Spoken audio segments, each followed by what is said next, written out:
Good morning to everyone.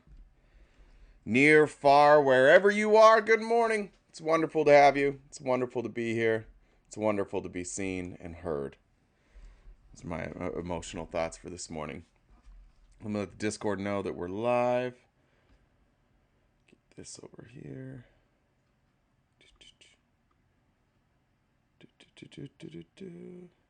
Good morning. As you guys are rolling in, if you want to hit that like button, or just smash my face and hit the share button. That's what I meant. Share button, like button while we wait for the real host to be here. I apologize that I'm always the first one here. That's just the way that it goes. But there she is. Don't worry. Good morning, host. Don't make fun of my hat. This is just I like your preemptive. hat. Okay, cool. How come you always think that when I say things about your clothes that I'm making fun of you? I like them every No, time. because it starts out with like, "What are you wearing?" Is the general reason. Well, it's more like, hey, what are you wearing? I Is that love really that. how it is? Because it didn't I do like that hat. Oh, it's gone now. Yeah, you got rid of the hat. forever. It's chilly morning. You making it today? It's cloudy today. I don't know if you're gonna make it. I I, I it's don't know like if I will. it's like the same temperature as yesterday. I'm trying. I want to see if I can make this picture fit in my background. Look at this. I just want to show you this. How depressing is this? Like, what the is this? Like, this is my nightmare right here. This is what could have been us at AmericaFest. We could That have been could. in between these two. Hey, look, maybe 2028. Lindell, There you go. For real. We Lindell should start Chownsley planning now. I 20. don't feel living in Phoenix, like, we can't really miss this again. Yeah, You know what I I mean? agree with Like, you. we have a year to get it together and, like, go to AmericaFest. Well, I only boycotted this year because Bobo wasn't invited. That was the only reason I wasn't there. She didn't go, I'm telling you, because Margarine went. You don't get it because I don't think you watched the first year. But Bobo, that was the weekend that started the whole feud with Margarine. It started at America Fest. But Yeah, I remember Margarine it wasn't starting. I there didn't. and she picked a fight with, like, Bobo was just like co-hosting with like Steve Bannon and stuff and picked and started just talking shit about Margarine. And Margin was like, "Oh, wait till you have to come back to Washington sooner or later." That's what she tweeted. Then didn't she? Which one? Who called who a bitch on the house floor? Who was it? It was Margarine, Margarine is the aggressor. okay. She's the dom. Did you Yeah, see? she's the one that's coming after her. Bobo's never really done anything to Margarine. It's just That's right. Margarine Bobo doesn't doesn't do anything know how wrong. to play the game. Yeah, like That's what you're saying, right? Bobo. Well, Bobo doesn't make I mistakes. actually listen, as a woman, this is my thing. I One of the only things that I can relate to Margaret about is this. Like, can't even say those words. I don't. I take Do it. that back. But Do this it. is one thing As a I have woman, noticed.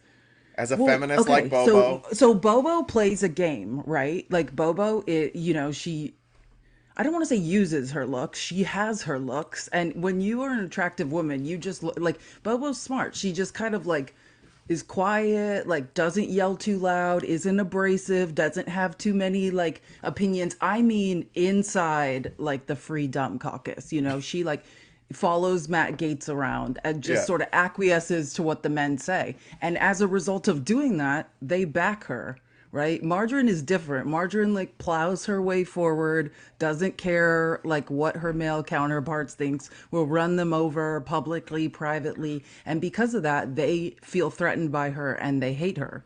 And that is why Margarine filed those articles of impeachment. Like, it's ridiculous that she's filing these articles of impeachment like Again. before the legislative session started, but it was always her idea. But if you look at whose articles of impeachment are in those committees, Lauren Boebert's. Well, because she's Because all those men hate Margarine so much, they could have just sent hers to the committees, but they wouldn't well, because they will I not give her, no, they will not give her any leeway. That's what the final fight with Margarine and Boebert were about when on I've the heard a different congress on the story. floor. I've heard a Well, different like let me story as just to why they're not doing Marjorie's. well, I mean there is because she's not smart enough. She didn't write them correctly. No, I Like heard it's there's because she wrote them in crayon. Oh yeah, well that too, It but was like just a picture that she colored she in. didn't understand that like nobody was ever going to just impeach Biden directly or like vote for the inquiry directly. Like she needed to have them sent to committees. What Margarine's problem is, she doesn't understand how Congress works. She doesn't understand the rules. She doesn't understand how to maneuver. She doesn't understand how Gates words does. work. He prefers Bobert. So he explained to Bobert, oh, here's how we could actually do this, you know? But he Yeah. could have just amended Marjorie's or helped Margarine's do it, the same thing, but didn't. Like, I'm I just pointing out the if difference. I Not that I was think Margarine should be rewarded for her insanity. if I was Mike Johnson, what But I would should do Bobert? if I was Mike Johnson, what I would do is I would go to Marjorie Taylor Greene. I would say, I appreciate the effort. We're going to go with this other one. But as a sign of respect, we're going to hang up yours on the Republican refrigerator in the break room. And then we'd leave up Marge's articles of impeachment on the refrigerator. And I think she would be happy with that. She'd probably hang out in the break room and be like, guys, did you see what's on the fridge? Look, articles of impeachment. You didn't like that joke. All right. Well, no, Try it's not better. that. It's just that Mike Johnson wasn't even in charge when this all went down. So Well, it was no, for the it articles was that McCarthy. Marjorie just filed. Yeah, he was. No, for Lauren Boebert's articles Oh, that okay, I got thought you were saying sent Marge's. to the committees to be further investigated, like when McCarthy avoided the first impeachment inquiry vote, that's when Boebert's articles of impeachment were sent to those three committees. Okay, I thought you were talking about Marge's.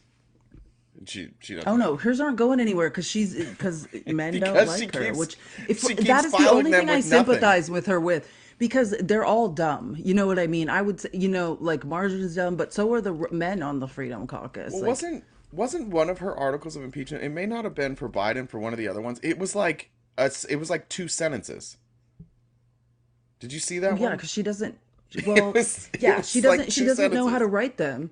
But Yeah, like, I would argue also that like, look at Boebert. Like, clearly Boebert didn't write those. Someone helped her who. But look what Boebert's. They don't say anything that means anything. Boebert's articles of impeachment that got sent to those committees include Mayorkas and are about the border. We are yeah. not impeaching anyone over the border. Like, that's the irony of those articles of impeachment. They're about something that the impeachment inquiry has nothing to do with. Yeah, one of my favorite parts of her impeachment I met is her saying that, like, it opens up like she upheld her oath of office and she solemnly filed articles of impeachment. No, there was nothing solemn about these She's Republicans. They had a pizza party in the break room with Marge's articles of impeachment on the refrigerator. Like, this was the best day of their life. I was gonna add something. I don't know if you added it. Did you see Owen? As it what's Owen? Owen Schroyer. You see no, the I clip don't from Owen know. Schroyer? Owen No, who Schroyer is? went Tell down. me about it. I love to learn. Oh, obviously, you know. I'm assuming you know Owen Schroyer, right? Yes. Yeah. First of all, wasn't he But in tell jail? other people like this, Okay. you know what I mean? Explain what you're talking about and who.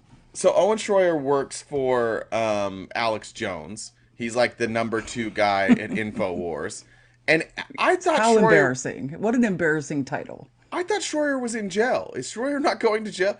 Is he still waiting to go to jail? I'm not sure what happened. He was definitely convicted. Um, I was gonna say when you look up his name, the first thing is like a Department of Justice like notice about his indictment or whatever. I don't know what happened to him. yeah, and he recently Criminal like did this complaint. episode saying like, "Hey guys, Alex Jones has told me we don't have any money to pay for my attorney fees, so I need to raise money."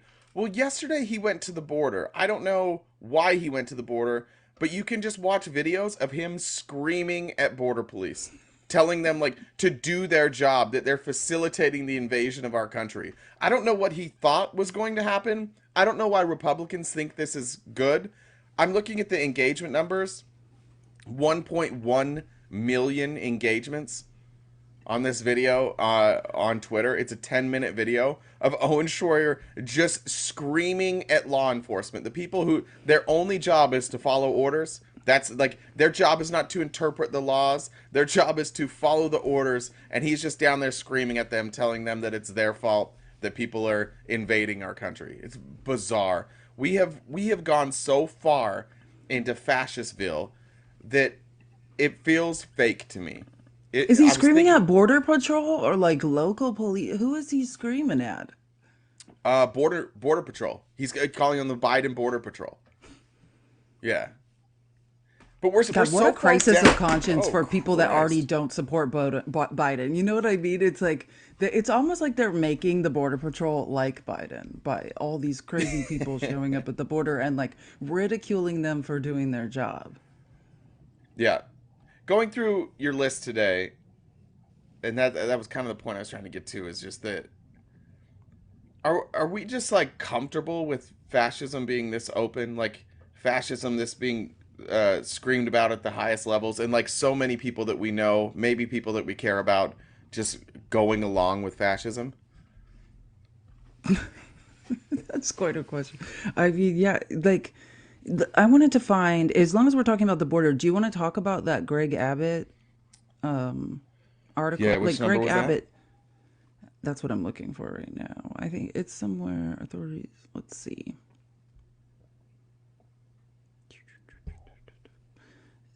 It's, um, I'll find it. Oh, I yeah, didn't it's see it. 14. Sorry. Yeah, it's a New York Times article. So Greg Abbott signs a law now. Like this is so confusing to even think about. It's fascism.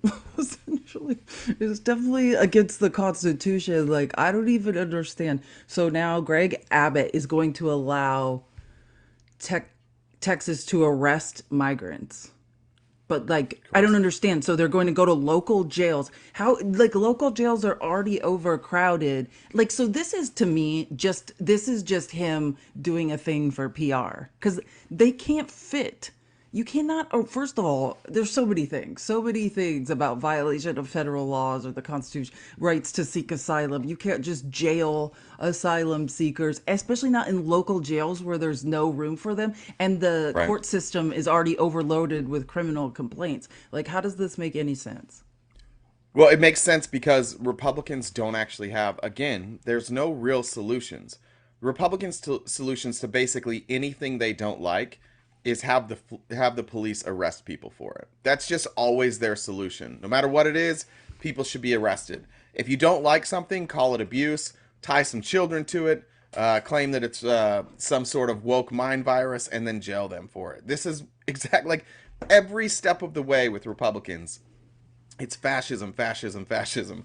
But I do want to know, is there some like big sign lobby that works for the Republicans? Why do they have so many signs? Every press conference now, they have a giant poster, like cardboard sign that they've put up. Oh no, that's not what Every happened. single What one. happened was that's what the Democrats did to them, right? Like in oversight and accountability hearings, and they started blowing up their tweets and shaming them. And so now the Republicans are like, "Oh, we can make huge signs. Like, let's Yeah, make but huge there's, signs that don't but say anything. Like, it's funny when the exactly. Democrats do it because it's funny and it's something like it has a point to it. The Republicans are just like, we just need a big sign Yeah, for he'll this be in press Congress and conference. somebody, it'll just be a sign that's like, close the border. And they've got it behind them. Yeah. It's like, what did you think this was a It's like F backdrop? immigrants. It's like, Yeah. what?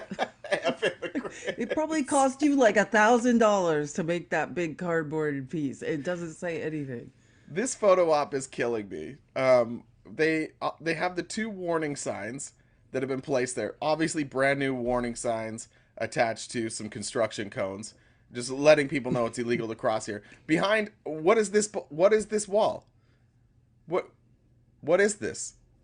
Why does it end right there? Like What there's picture just are like you this looking tiny at? piece of wall on the New York Times, like the main picture at the top. Oh. Oh, okay. If you guys can see this, it's like it looks like one of those areas where they like did a demo of each type of border wall. They're like this, it could be A or B or C, and it's just like a portion. So they've set up with that as a backdrop. Obviously, some private company also is getting their work in here. They've got their crane in the background there too, with the Texas flag flying over it. I don't even understand. This is everything you need to know about Greg Abbott. Like he can't just sign an awful executive order. He also has to go down to the border, stage a photo op, and just like brag about how great he is for treating immigrants like they're not humans. it's getting gross at this point. It really is. To my Republican friends that are out there, like, it's gross at this point. You guys are just actively being fascist, and you're just actively demonizing anybody who doesn't agree with you. It's really, really beyond gross at this point. Yeah, like think I was reading like in this article, so he signed something that says that they can arrest people who are crossing whatever illegally. It's not even clear what that means, but there's a 1,254 mile 4 mile Texas border, right?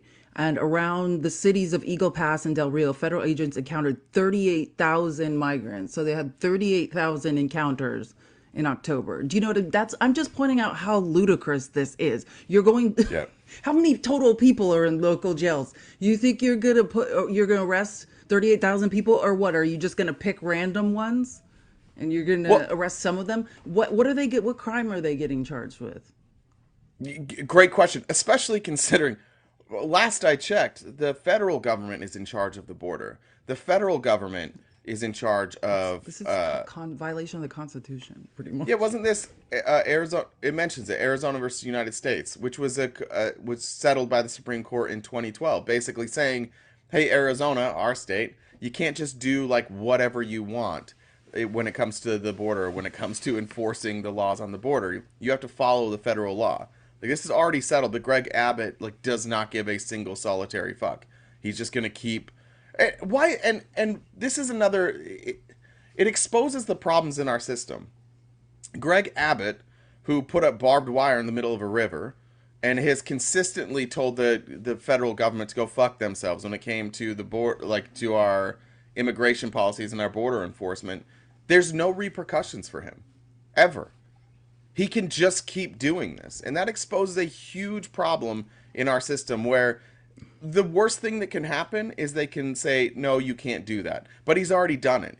And this will go through the courts for 6, 8, maybe 12 months. It could take more than that. And I in the know. meantime, Greg Abbott is going to enforce these laws that he's not allowed to enforce. Like, at what point can we say to Greg Abbott, no, you don't get executive powers anymore. You don't Well, get to you do. can't hold people in prison without due process. It's but like what is more a violation of our constitution? That you holding people in jail that you're not legally allowed to charge, that haven't committed an actual crime. Like Yeah, it's very confusing.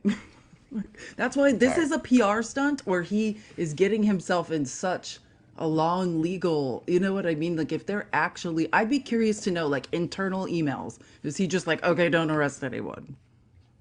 That you would think that would come out. I mean, it came out in Florida with DeSantis's awful, like his truckers when he needed them to have a in-state driver's license, and then behind the scenes they're like, "Hey, we're not going to enforce this, so just keep doing Yeah. what you're doing." Or the migrant workers, like they had Yeah, like meetings, like, okay, don't listen to yeah. what DeSantis is saying. Like all Like, the Republican we need donors you guys called. to work. Yeah, they're, what the fuck? We're gonna. He's like, "Don't worry, we're not gonna do it. They're This like, is just." well, he's saying he's going to arrest us. They're like, it's okay. And by the way, he hasn't arrested them. He hasn't done Yeah, he anything. absolutely has not. I did see the El Paso County Sheriff's Office does not support the legislation. For those of you who are unfamiliar with Texas, El Paso is directly on the border. Like, there's law With enforcement. Juarez. Yeah, there's law enforcement down on One the of the border that's like, scariest border no. crossings in America is the Juarez El Paso crossing. Like, Why is it's that no one the most joke. scary? I don't know anything about that. Well, I mean, there's a lot of cartel activity there. There's a lot of trafficking. Women, particularly, have been known to go missing in Juarez and are trafficked. Like, this is an interesting story. This is a long time ago, too. I went on like a volleyball, like a Division I official visit. They, like, to To UTEP, UTEP? University of Yeah. Texas, El Paso. Like they offered me a scholarship, and I was there. And it's like, what do you do in El Paso? And the girl, the people, my would-be teammates, were like, oh, like get ready, like we're gonna go out. And I'm like, where? And they're like, oh, we're going to Juarez. And I'm like, you guys are idiots. Like I'm from, like I am an indigenous Mexican, like from a tribe who's from a border town. Like these predominantly white women who are 18 years old, like the number one group of people that are disappeared and trafficked, Yeah. It's or just This is taken. Like, I've seen let's this movie. cross the border at like one, like 1 a.m. and like let's, or like mid and right before midnight, and let's just stay there all night. I'm like, you guys go. I'll meet you guys there, or I will not I'll come. meet you there. And Just gotta get my passport. like I could just hear my dad's voice, like you deserve to be trafficked if you Jesus. participate. Like that's well, I mean, because like I know better. You know what I mean? Like I grew up as a little girl, like crossing the border with my dad, like in Nogales. Like there's just things you don't do, Did you or grow? you So you increase grow your up down there? percentage chances. No, I didn't grow up down there. Like it's a long story. My dad used to like cross the border there sometimes, Was and I would just go. just a lot. Like Nogales, there's a Yeah, lot I of go. reasons to cross the border. Yeah, I used to go down there all the time. I had a house Yeah, down in I bet you Tucson. did. Yeah, I bet no. you did. I do. I believe that story. That's I in don't. mine. I will. I did never. I never did go for any illicit activities, but I won't say that I didn't get some medications that I wasn't allowed to get. That's what I was going for. I would go in the middle of the Yeah, I day. don't want to give the impression my dad was doing anything like super horrible, but like Freon, my dad can like fix anything. My dad could build a house from scratch.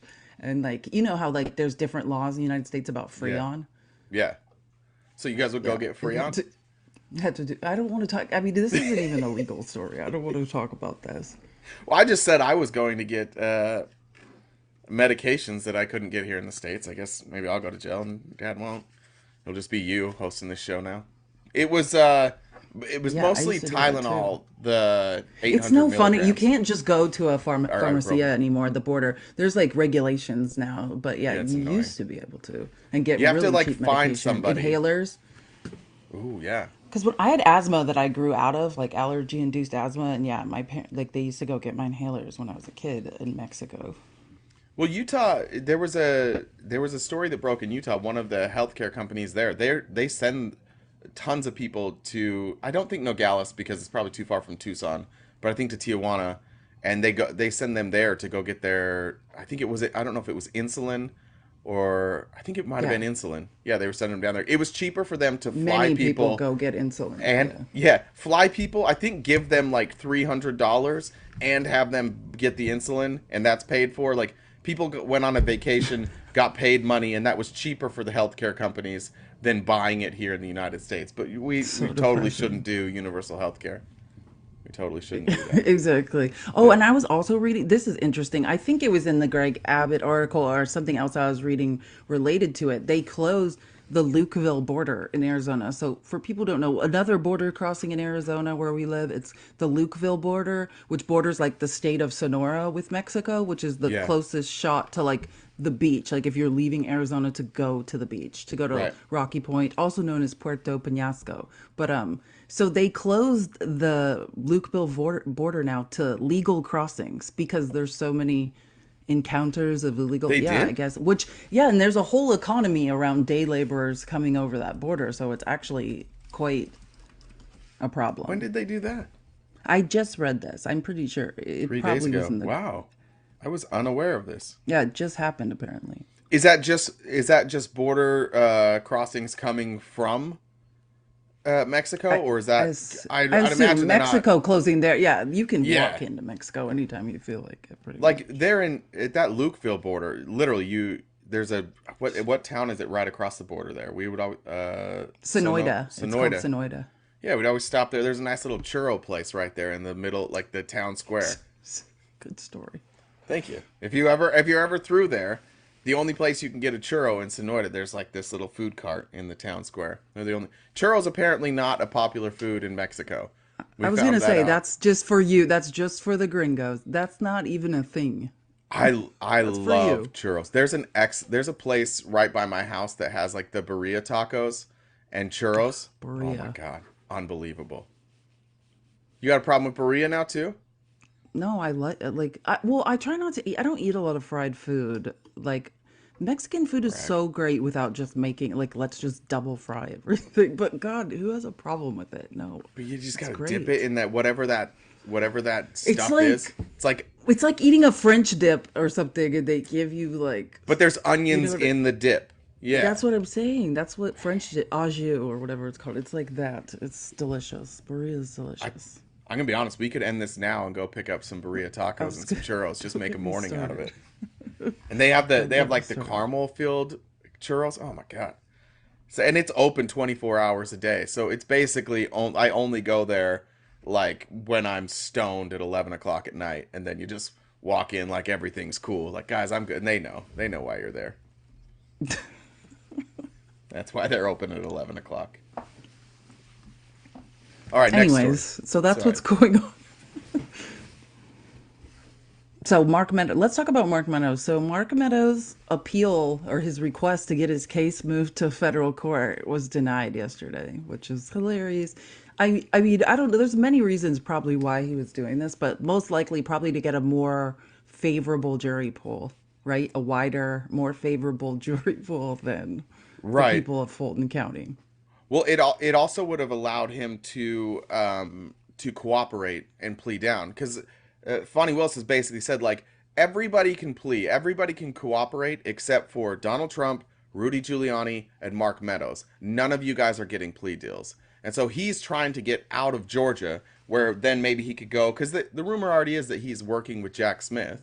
That's the rumor that he's been working with Jack Some Smith. sort of limited immunity or something. Right. But I mean, it came out that like ABC reported on that, and I feel like it came out that like he was specifically testifying to certain things, like just specifically what that limited immunity thing is about is he testified to the grand jury that Trump knew he had lost the election Right. That's I believe that's where specifically. they got that was it a PowerPoint or maybe it was just like a document that somebody had sent to him to Trump. They proved that Trump had seen it, that he knew the Yeah, election yeah. was yeah. But like I said, Willis has said, I'm not doing anything for Mark Meadows. I'm not doing anything for Rudy Giuliani. I'm not doing anything for Donald Trump. So it would have made If you sense haven't there. read the indictment, that's the thing about the Georgia indictment. Like Jack Smith's indictment was super clean and focused, on a federal case surrounding just the fake elector scheme and January 6th. What Mark Meadows did specifically in Georgia, that I don't think people really understand that Trump also participated in. Mark Meadows tried to bribe an election worker. Right. Right. Do you Like, have I that mean, story? Mark Meadows is in trouble in this Georgia case. Like, one of the part of the RICO charge is Mark Meadows literally he had to be physically removed from the accounting room. He tried to like break in there. He had to be like escorted by several people and like removed. And then the next like day he had the guy call Trump and Trump's like, "Oh yeah, like when this all works out and I get the outcome I want, like I'm gonna take care of you." Like they tried to bribe somebody. Mark Meadows tried to break into the count room, and then they tried to bribe someone. So for me, when I read that indictment, I'm like, "Oh, Mark Meadows, this is like the thing that looks very bad for you." Yeah, so this was from the January 6th commission, but this was Adam Schiff said that the panel has texts that show Meadows wanted to send the state election investigators, in the words of one aide, a shitload of POTUS stuff, including coins and actual autographed MAGA hats. The White House staff intervened to make sure it didn't happen, which is unbelievable. It just That's shows what you that Trump really we're gonna believes his send you brand is some worth something. You know what I mean? Like they're trying to bribe people with like pieces of Trump's suit, basically.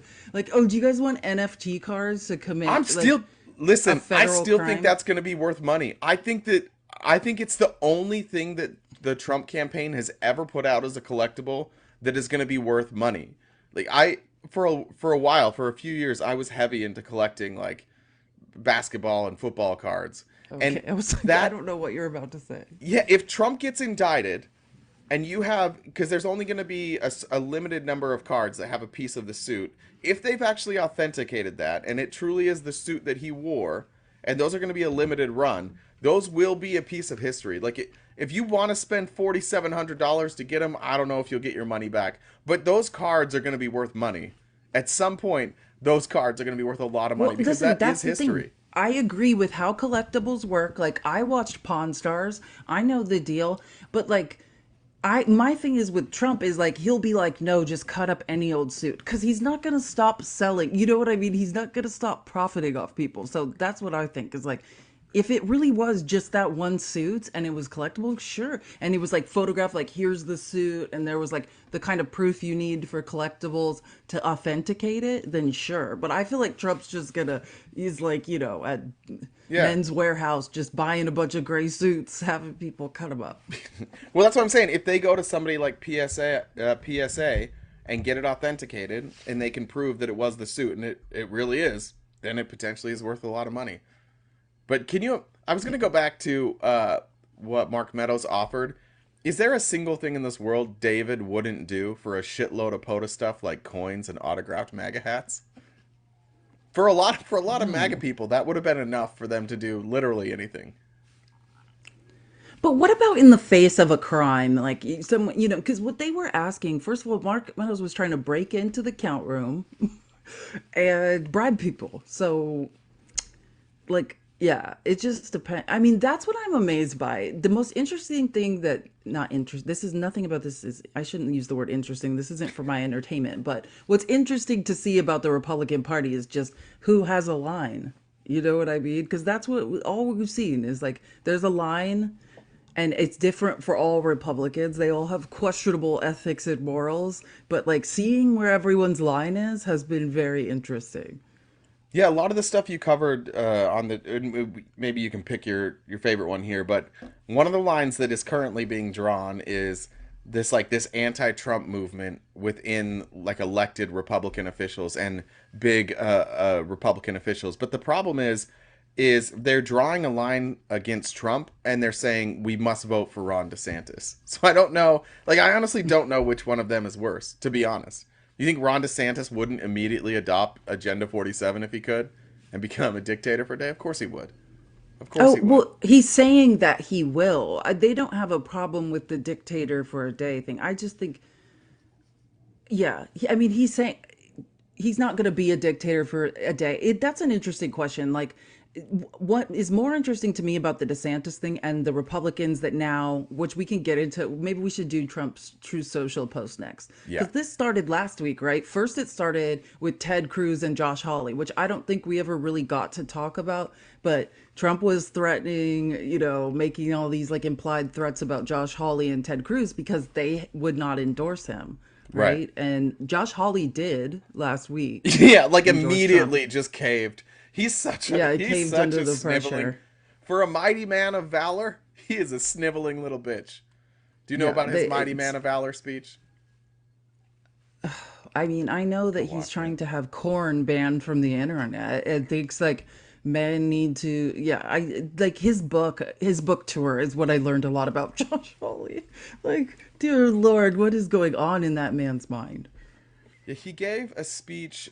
It might have been at AmericaFest last year, but it was called "A Mighty Man of Valor." It's all about I know he said yeah. he has some really weird ideas. He's fucking weird. He's so weird. Anyways, yeah, let's go to Donald Trump throwing a fit. Okay, so this goes in line. Let me I gotta do fix this my here. light while you're explaining that. I think, yeah. So let me see here. This goes in line with what we were just talking about with Truth Social. So Chip Roy, right? Chip Roy, the guy, if you don't remember who Chip Roy is, the guy from Texas that thinks that the military has gone woke and they need to be concerned with unaliving people and only unaliving people, not like, worrying about wokeness or whatever. And he's also the guy that got up recently on the House floor and was screaming at the Republicans, like, tell me one thing I could go campaign like to my constituents about what have we done. That's Yeah. Chip Roy, bald guy, whatever. So he was campaigning for DeSantis yesterday, essentially, sort of, and Trump has called him out. So this is Trump's True Social post. Has any smart and energetic Republican in the great state of Texas decided to run in the primary against Rhino Congressman Chip Roy? For the right person, he is very beatable. If interested, let me know. Yeah, Chip Roy, It's who the same has thing he did to Ted Cruz and Josh Hawley basically last week. Is like, your insolence will not be tolerated. Get in yeah, line. Chip Roy is one of the most conservative voters in Congress. It's like 98% conservative when you look at Turning Point USA or Heritage when they judge how people are voting, how conservative they're voting. Chip Roy is, like, I think number two, like the second most conservative. He does everything conservatives want him to do, and now he's in danger of losing his job because he didn't say I'm voting for Donald Trump. Guys, it's at this point that, like, there's no argument that this isn't fascism. There's no argument that it's not a cult. There isn't. There's no more argument. If there's a MAGA in here, please come on up. Just tell us how this isn't a cult. Tell us how you are watching this unfold. And anybody who says anything that's not just heaping praise on Donald Trump is viewed as the enemy.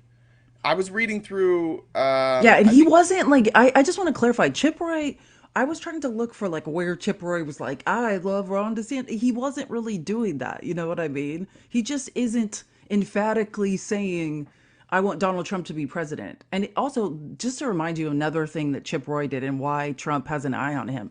Chip Roy was one of the ones, and Chip Roy said it was because of the district he was in. I don't know what that means, but like he voted to certify the election, right? Like after the January 6th crap. yeah. Yeah, Like the Chip district I'm in is basically not behind stupid. closed doors told other Freedom Caucus members, like, I can't vote, I have to vote this way because of my district. Like he was worried about reelection at that point. And Margarine called him out. Remember? Like Yeah, Margarine called him he out was right. publicly. This is the Yeah, problem he with this is whole thing. right. I don't Is think he's right about anything except for maybe this one thing. Yeah, being right in the Republican Party, getting it right doesn't matter. All anybody cares about is defending Donald Trump. It's absolutely crazy that this is where we're at now. We're now at a place in history where this party cares, one of the two parties cares about nothing other than one person. Everybody wants to appease that one person. Everybody wants to wear the apparel of that person. Everybody wants to worship that person. They've now decided that this is the only person who can fix things. One of the most hated men in America, one of the most deeply unpopular politicians in America. When you can take his base, everybody else hates him, and you guys still think that that's the right person to lead the country. How can you think that? How can you think that somebody so universally hated by 60 to 70% of the country should lead the country? Help me make sense of that. No, So, someone said in the comments too that Chip Roy's district is one of the districts that voted for Biden. So that explains, yeah, that explains it all. I totally agree with you. Chip Roy is actually unbearable to me. Like he's unbearable. Like he says a lot of things, bigoted, horrible things. But yeah, I would say he's actually one of the few Republicans that has demonstrated that he's an actual conservative. I mean, fiscal. You remember when conservative used to have to do with economics? Like, yeah, back in Chip the Roy is day, an actual fiscal conservative, which is not, yeah, I don't like anything about that, but like at least he understands what that means. well, and that has to be what he's feeling. When he stands there, that was a real moment he had on the House floor when he's like, "Can you give me something?"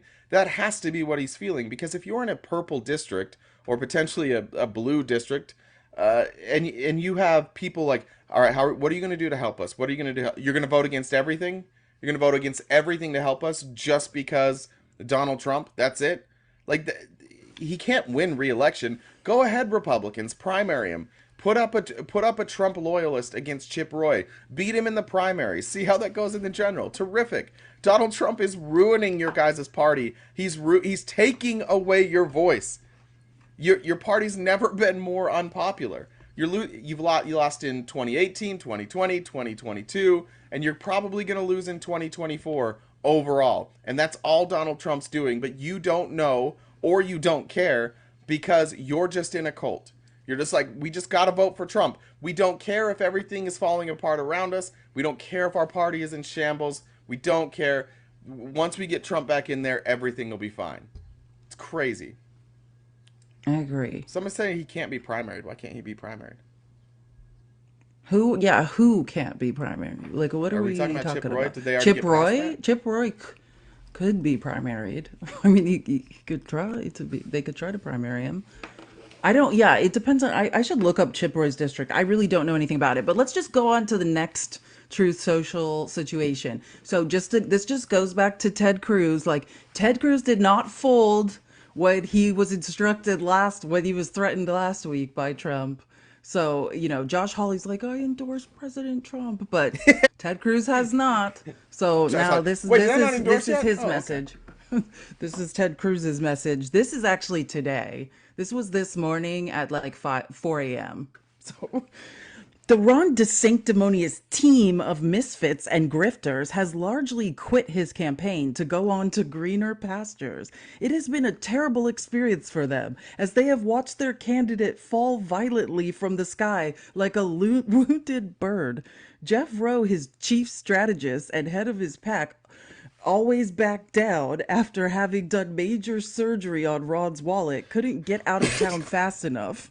Now Jeff can spend full time in Texas working with Ted Cruz, formerly known as Lion Ted, who is working hard to get back the magic they had together in 2016.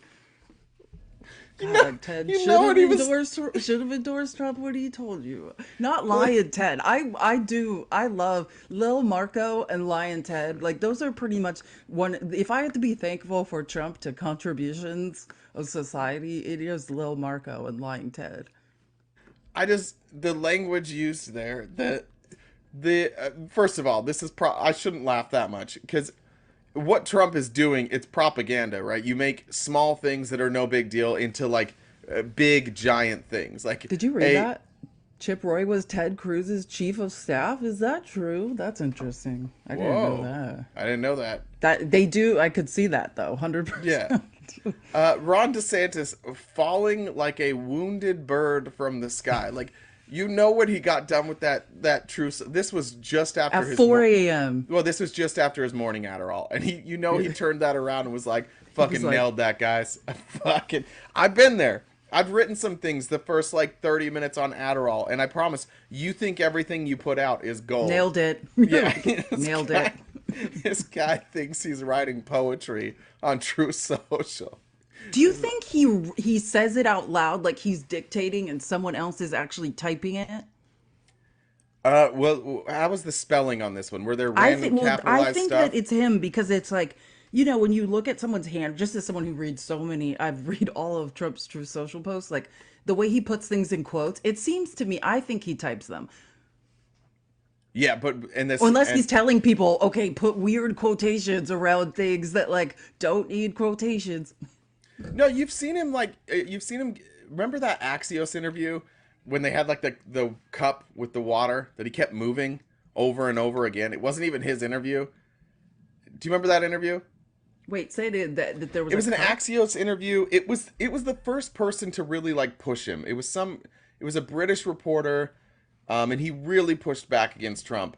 But at the beginning, they had like released this clip, and Trump's sitting there. There's an end table next to him, and he's like, "There's a cup of water with a napkin under it." Trump's like, "Hey, get rid of the cup of water or getting rid of the napkin." And then he puts the napkin there, and then he's like, no, let's just get rid of the cup." And then they get rid of the cup. And then he's like, "Get rid of the end table." And they get rid of the end table. He's like, "Bring the end table back. Give me the cup." And then he gets the cup, and then he just turns it, and he's like, "All right, now we're good to go." But he tried like 50 different things. He just did not like how the cup was sitting there. So I don't think, obviously not his interview again, but I don't think anybody tells Trump no. There's no way anybody's typing this Oh, up for for him. sure. He types it up. He shows his buddies. They're like, you nailed it, Mr. President." Look at those quotations, perfectly placed quotations. I love how you capitalize random words in the middle of sentences. It's brilliant. Kofefi, send it. Hit send. We don't care. It's just a bunch of sycophants all around him.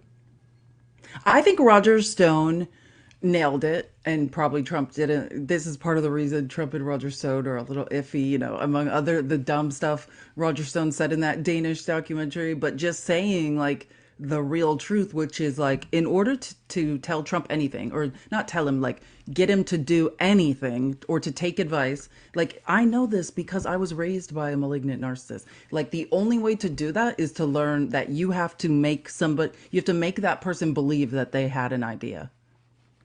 You know what I mean? It Yeah. can never, you can never give someone advice. You can't say, what about trying this or, whatever. You literally have to make them think that something is their idea and they are telling it to you, even though it was your idea in the first place. So this is literally what I do every single day with my 3-year-old daughter. She's in her independent mode where everything I say is wrong. So I spend all day trying to convince her that the things I want her to do are her idea, and I just lead her to that. And then when she comes Exactly. up with a great idea, that's what it's like being around Trump. Because just like my 3-year-old, if I do that incorrectly, if I have the audacity to tell her what to do instead, she will throw a tantrum. She'll yell at me. She'll tell me to go away. She'll give me the silent treatment. If she's a little, this is if she's a little sleepy. I don't want to trash my daughter, but if she's a little grumpy, this is what she will do. And it's got to be But exactly what trash it's my like being daughter. a Trump handler. Just try and keep him happy, and if he's not happy, just tell him how great he is and how good his ideas are. Well, people don't understand what narcissism is. It's literally the most extreme form of arrested development, which arrested is actually a Latin, that means to slow down. Like your development never happened. Like essentially, if you have narcissistic personality disorder, you essentially are a young child throwing tantrums. You know what I mean? Like an infant screams, kicks. It's just scarier when giant adults do it. But that's Yeah, essentially what it is. It's a tantrum. I did not know that. I had no idea that, but that makes perfect sense. Yeah, Yeah, I mean, there's nobody well, you learn more. something new every day. Yeah, there's nobody that fits narcissism better than like a 3-year-old. That's true. But then you're supposed to grow out of that. Well, it's healthy narcissism versus non-healthy narcissism. Like that's what Freud talks about. Everyone has healthy narcissism. And if you think about it as an infant, you only know you exist and you believe that your mother, who you're dependent on, is part of you. And so anytime you need anything, you scream, you kick, you cry. Like that's what narcissists are essentially doing. They are frozen in time as infants, but their bodies grew. So it's like big. Yes. Somebody was just saying that's their Narcissism is favorite just actor. big, right? I Is didn't that know that. like I had no idea, but that Tom makes Hanks? perfect sense. I don't know how I haven't put that together before. Um, Yeah. do you want to go to your Jacob Chansley? Because I had something I wanted to add on that. Oh wait, let me read. Should we just do we actually it's kind of off. Let me just read this third True Social post really quick so we can just not be hopping back on True Social. There was just one about Judge and Goron yesterday that I wanted to read. By the It's way, I while think she's it's short. looking this up, Republicans, if you're in the chat, MAGA, if you're in the chat, if you would like to interrupt us at any point and have a discussion, we're happy to do so. Secondly, if you could help us out, smack me in the face with your finger a bunch of times, and you can also share this. That helps us a ton. Thank you. It's actually sad that I can't tap the screen because that could be good therapy for me. Just You yell at me tapping at your enough. face over. Yeah, that's true. Okay, so this is Trump reacting to Judge and Goron's order. So listen to this. As stated by the relevant institutions, Judge Goron challenges the highly respected expert witness for receiving fees, which is standard and accepted practice for expert witnesses. The ignorant judge that did not even try to listen to the expert witness. This is a great insult to a man of impeccable character qualifications. The judge ignores the law. So if you guys don't remember, the expert witness is it's an NYU accounting professor, right? Who has been paid prior to the trial date, had been already paid like $520,000 by Trump. He's been an expert witness for Trump for years on different cases. And part of his testimony we talked about on this show was he was outside of the scope, right? He should be an expert witness on accounting, right? That's how you get to be an expert witness Right? is you talk about what you know, and he was outside of the scope of his expertise, basically just testifying to things that Trump, the same narrative Trump wants everybody to testify to. So there were a lot of objections during his testimony by the prosecution saying this is out of the scope, this has nothing to do with this guy's expertise, what's he talking about? He's just saying things Trump is paid him to say, Yeah, essentially. yeah, exactly. And he knew that. Like the thing about this witness is, and this is how stupid Trump and his team are, is this witness knew not to perjure themselves. This witness knew not to lie. This witness knew they could say certain things without getting in trouble, so that's what they said, right? Well, it's Yeah. it's my opinion that other people have done what Trump did. That's basically all he testified to. Is that like, Does that yeah, have to do other with people have accounting? done this too. That was it. Yeah, There that's what wasn't he like said. And he's like, it's common for rich people to defraud. Like, right. that was Not his testimony, yeah, not which this isn't a actually is crime. probably true. Yeah, not that this wasn't allowed, not that he didn't cheat on his taxes, but this is what rich people do. And then Trump's like, here's some money, however much they paid him for that money, and the judge is like, okay, yeah, that's not an argument. None of that means anything. It's still a crime. But Trump's team doesn't care. They're desperate. They'll pay anybody anything. They have unlimited pockets because you fucking dumb MAGAs keep sending them checks. Stop sending Donald Trump $20. He does not need your $20. And if you I are a just MAGA, love how rent-free Judge Engoron is in Trump's head. You know what I mean? He makes these like little offhanded comments like people will say anything if you pay him. And Trump just is like loses his mind. but this is a warrant. This is just a heads up for anybody here that is MAGA. If you've donated to Trump, check your bank statements, because what Republicans love to do is get a donation from you one time, and in the small print they hide that it's going to be a recurring donation. So check your No, bank they know. statements.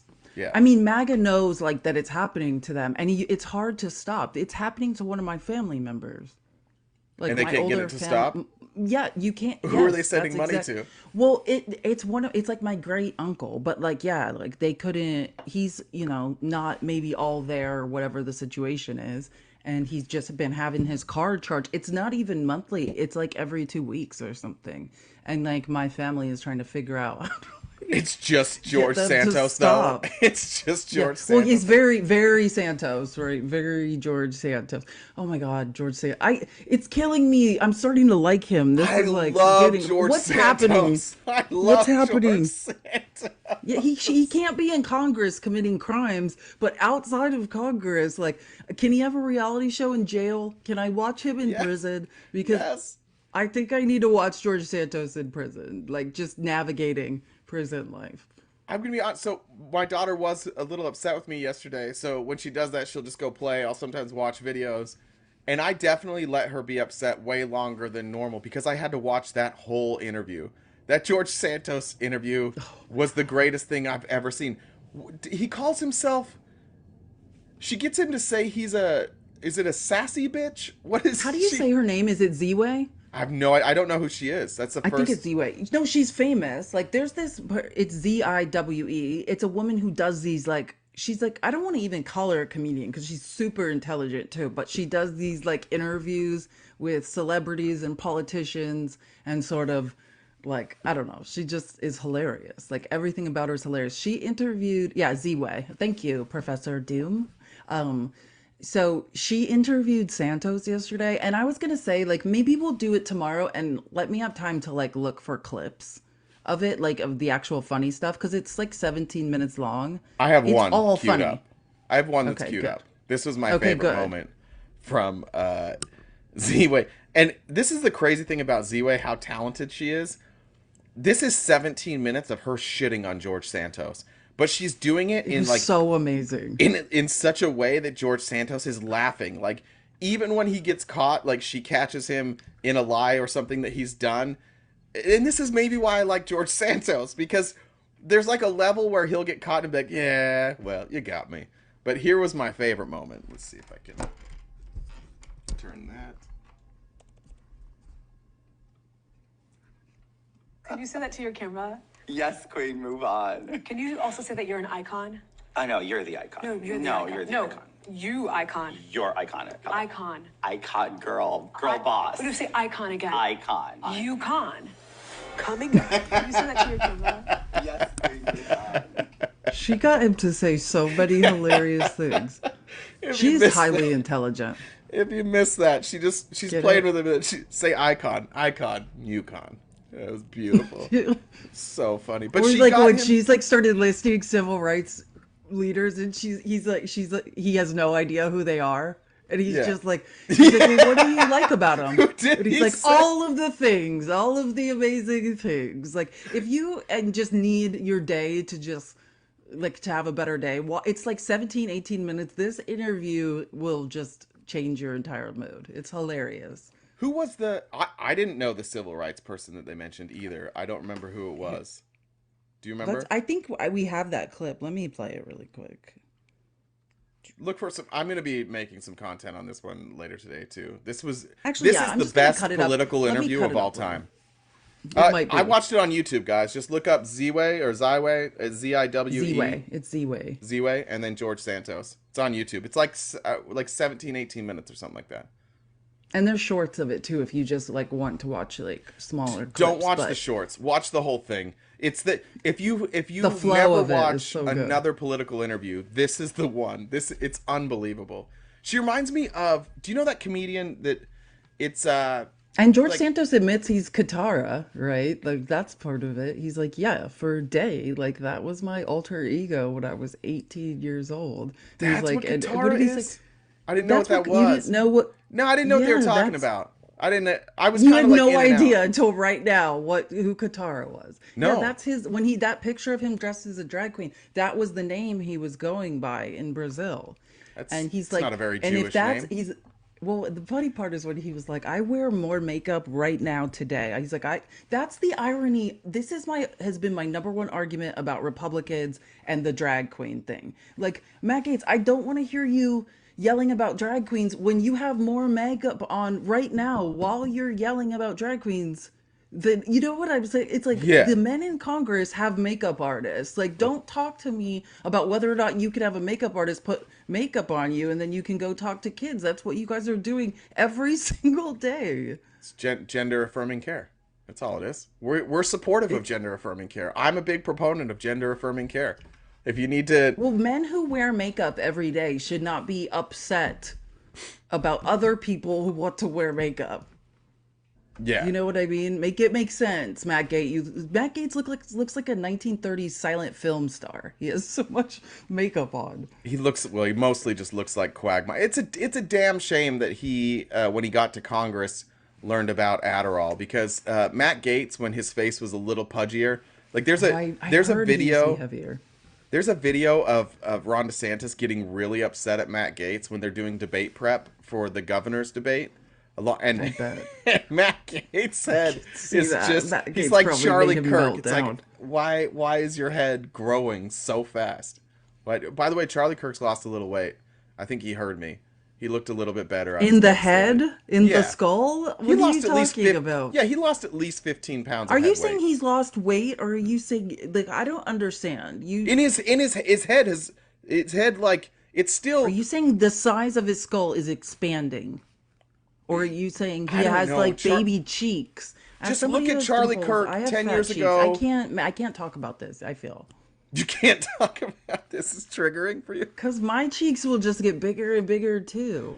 Well, it's no. Charlie Kirk's is more like Barry Bonds. It's like you're an adult. Why is your cranium Boston getting Brian bigger? says Ozempic. What's that? Ozempic. Do you not know what Ozempic is either? No. That's the shot that everyone's taking to lose like 10% Oh. of their body weight. Like right now it goes to diabetics, but it's also being used in like mental health research because it actually turns off, depression triggers like the part of your brain impulses to overeat and things, and it curbs that. So it's also going to be used in like mental health treatment. Boston Brian says, "Come on, Jay. Jay has Listen, no idea." Boston what's Brian, going on. I've seen that word. Here's what happens to me. If it's a word that I don't think I need to know, I'll see it over and over again and just be like, I don't need that. I've seen that word a million times. It's on Twitter every day. I think it was trending the other day. I was like, what?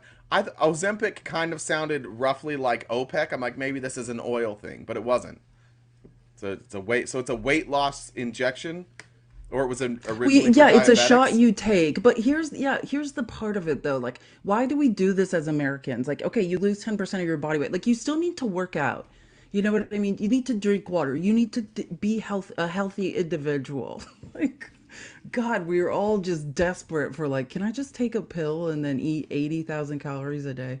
No. Why can't science just figure that shit out though? That'd be unbelievable. It'd would fix be our fun. economy. Everybody would be going out to eat. The fast food workers would be making a fortune. At PTSD camp, we learned PTSD about. Sorry, but I'm gonna say it. Like, one of our classes was about mindful eating, and it's really interesting. Like, it's not just about like does this taste good to me? But it's about like, how does it feel while I'm digesting it? And like, once I really started thinking about that, like you want your food to make you feel good, not just like your taste buds, but like No, I've had all to of it. learn So that as a kid. So like we didn't really have candy at my house. And we couldn't get like we called it sugar cereal. Did you guys call it that? I don't know if that's a yeah, Mormon I thing. wasn't allowed to drink soda as a child. Obviously, we were ADHD. Yeah, like you Yeah. know what I mean. I wasn't allowed to have sugar either. So it created in me like more of these habits, and I had to learn this. Lucky for me, like I was an athlete for years. I was very active, so I could eat a lot. Like in Brag. college, I was on a meal plan to keep weight up because it was so hot. But I was eating like Hate you. 5,000 calories a day, and it was basically like eat whatever you want. Like morning, I was at the Mexican restaurant eating a breakfast burrito. It wasn't a good, it wasn't great science, but they were just like just get That as was many not calories my as you can. experience in college. That's Yeah. why I can't get on a scale anymore. Because we all used to get weighed like twice a day. I can't, I literally will not get on a scale for the rest of my life. I have to go Well, to the doctor today and I'm going to be like, don't tell me. I Because I'm remember such. eating like on fast Sunday. That's so once a month Mormons fast for 24 hours, and you're supposed to take Once, them. really? I didn't know that. Yeah, it's every the last Sunday of the month, or is it the first Sunday of the month? I think it's the first Sunday of every month. From Saturday dinner till Sunday dinner, you're supposed to fast, and then you take the money that you would have spent on money and you give that The money to you the would spend on church. money. The money you spend on food, sorry, and you give that to the church for a fast offering. That goes to like the bishop's storehouse to provide food for people. I mean, it's a good system. But I hated fast Sunday, so I learned how to sneak food and like hoard food. But the thing, we didn't have like You're good like a food. So squirrel. so the stuff I would hoard, I would get like graham crackers, and then I mean, we were Mormons, so we had a massive um food Yeah, like storage area. Costco. Yeah. Yeah. But like one of the things we'd have like 20 jars of icing, like the pre-made icing for cakes. So I'd take graham crackers and the icing and I would hide it. But if we didn't have that, I remember eating like graham cracker pie, like the pie crust, like those pre-made graham cracker pie. I would eat those. And I would just hide all this stuff in my room. So I learned that I had to unlearn that. This was actually during therapy, like as deconstruction, that was part of it, is like having to unlearn like eating habits and why I ate a certain way. But that was Trauma. mostly why. Yeah. Same with me. Well, I just had like, what do you like, like food scarcity, like not knowing where my next meal would come from. So I did that too, like hide food, eat in the middle of the night because I didn't feel safe during the day. Yeah, This is just weird why, things. and this is why you maybe.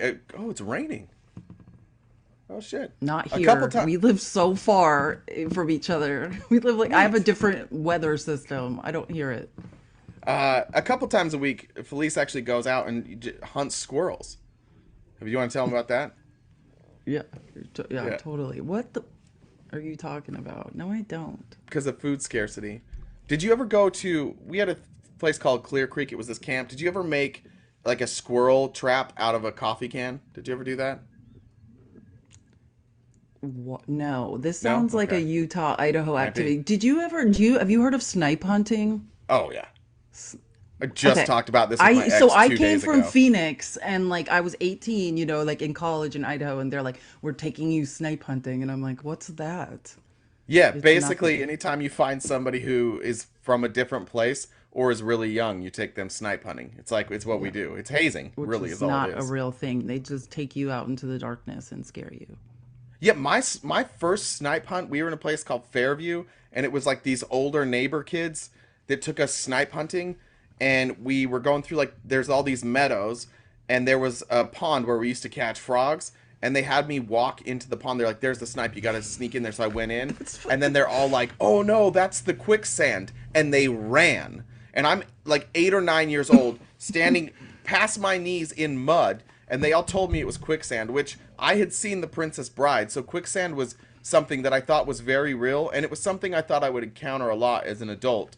But you never really do. But I remember standing there screaming for my mom, in knee deep in quicksand, just like, and they all ran. And then they came back. They're like, "Just kidding, snipes aren't real." I'm like, "Fucking cool." And then they help you out. They're like, "We got you." No, I'll never. That's Don't go snipe snipe hunting. hunting with anyone in Utah or Idaho. They just want to take you in the middle of nowhere and do something embarrassing to you. Looking back, it is kind of funny. Actually, it was traumatized, but as I think if I was them, I would have thought that was pretty funny. For sure. For sure. I see it.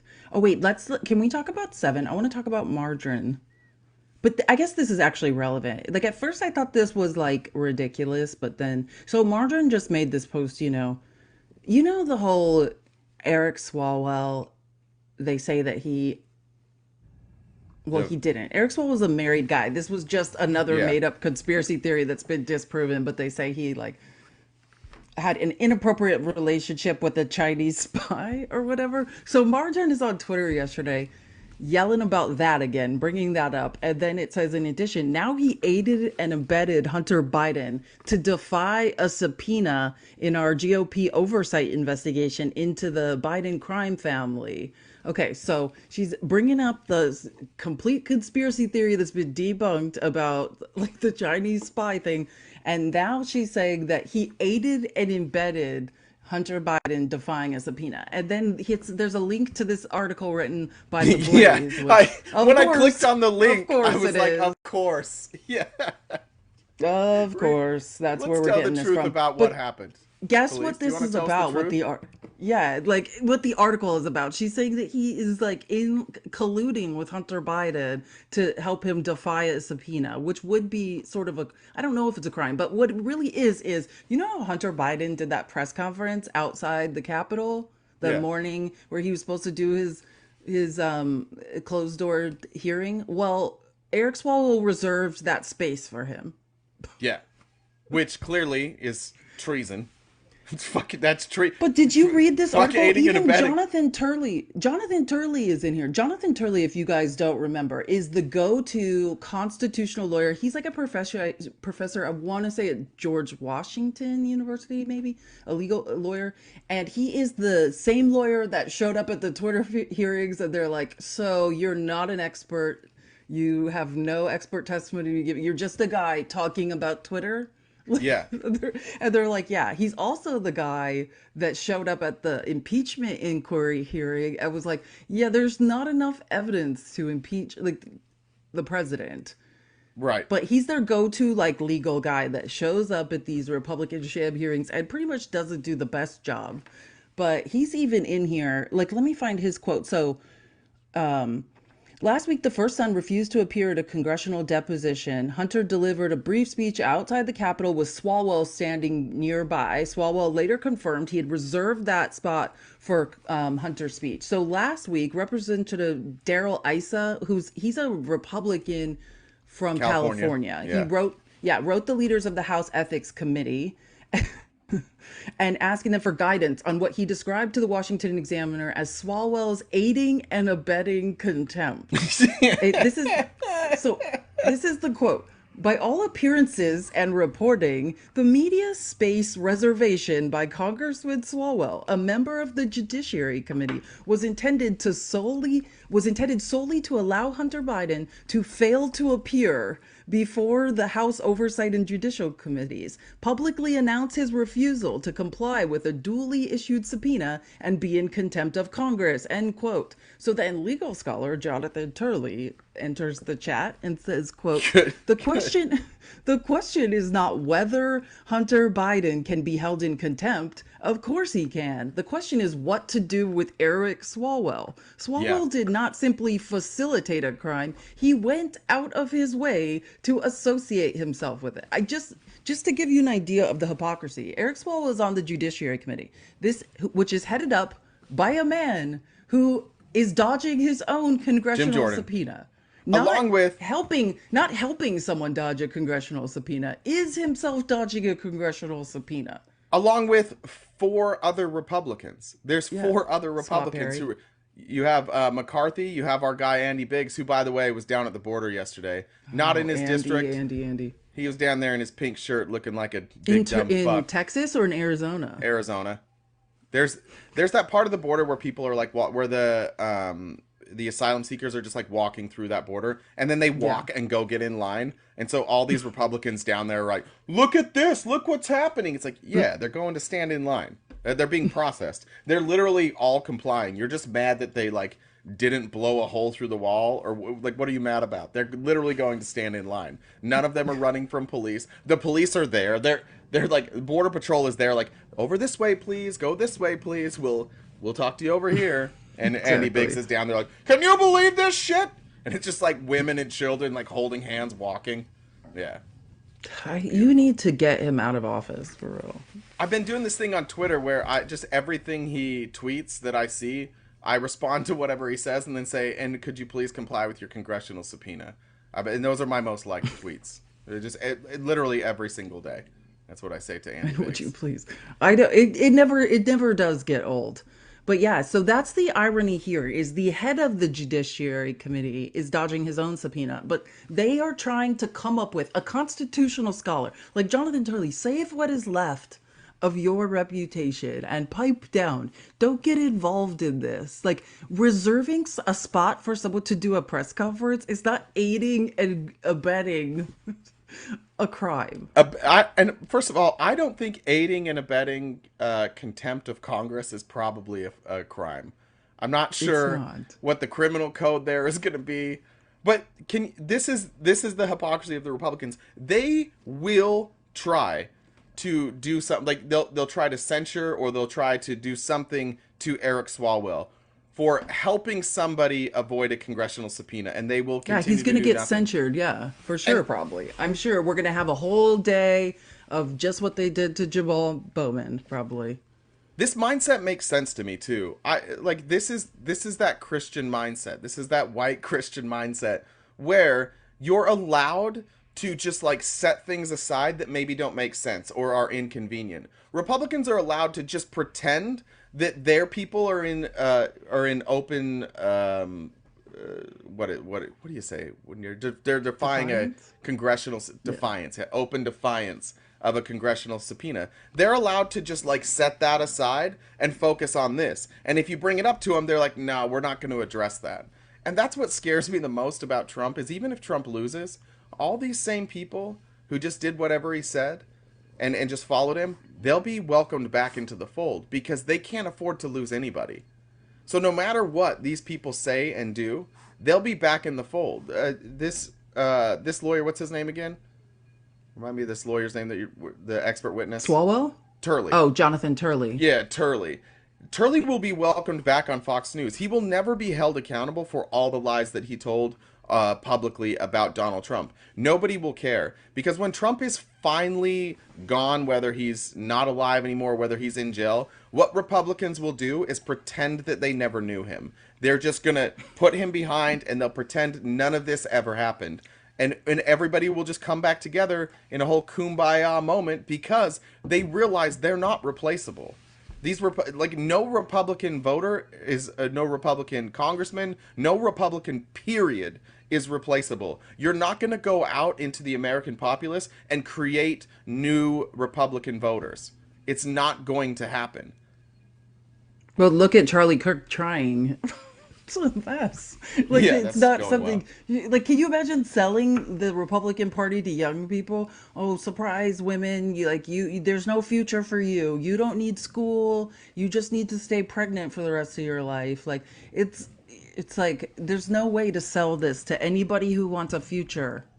Like Yeah. in their life at all. Jonathan Turley is actually, and this is the thing, this is the hypocrisy. I actually don't have a problem with Jonathan Turley, like a lot of the stuff he does because what he is a libertarian constitutional scholar, you know. So he should just be a libertarian, like the same way he defends like polygamists who marry children, right? That's Yeah. a case Jonathan Turley's involved in.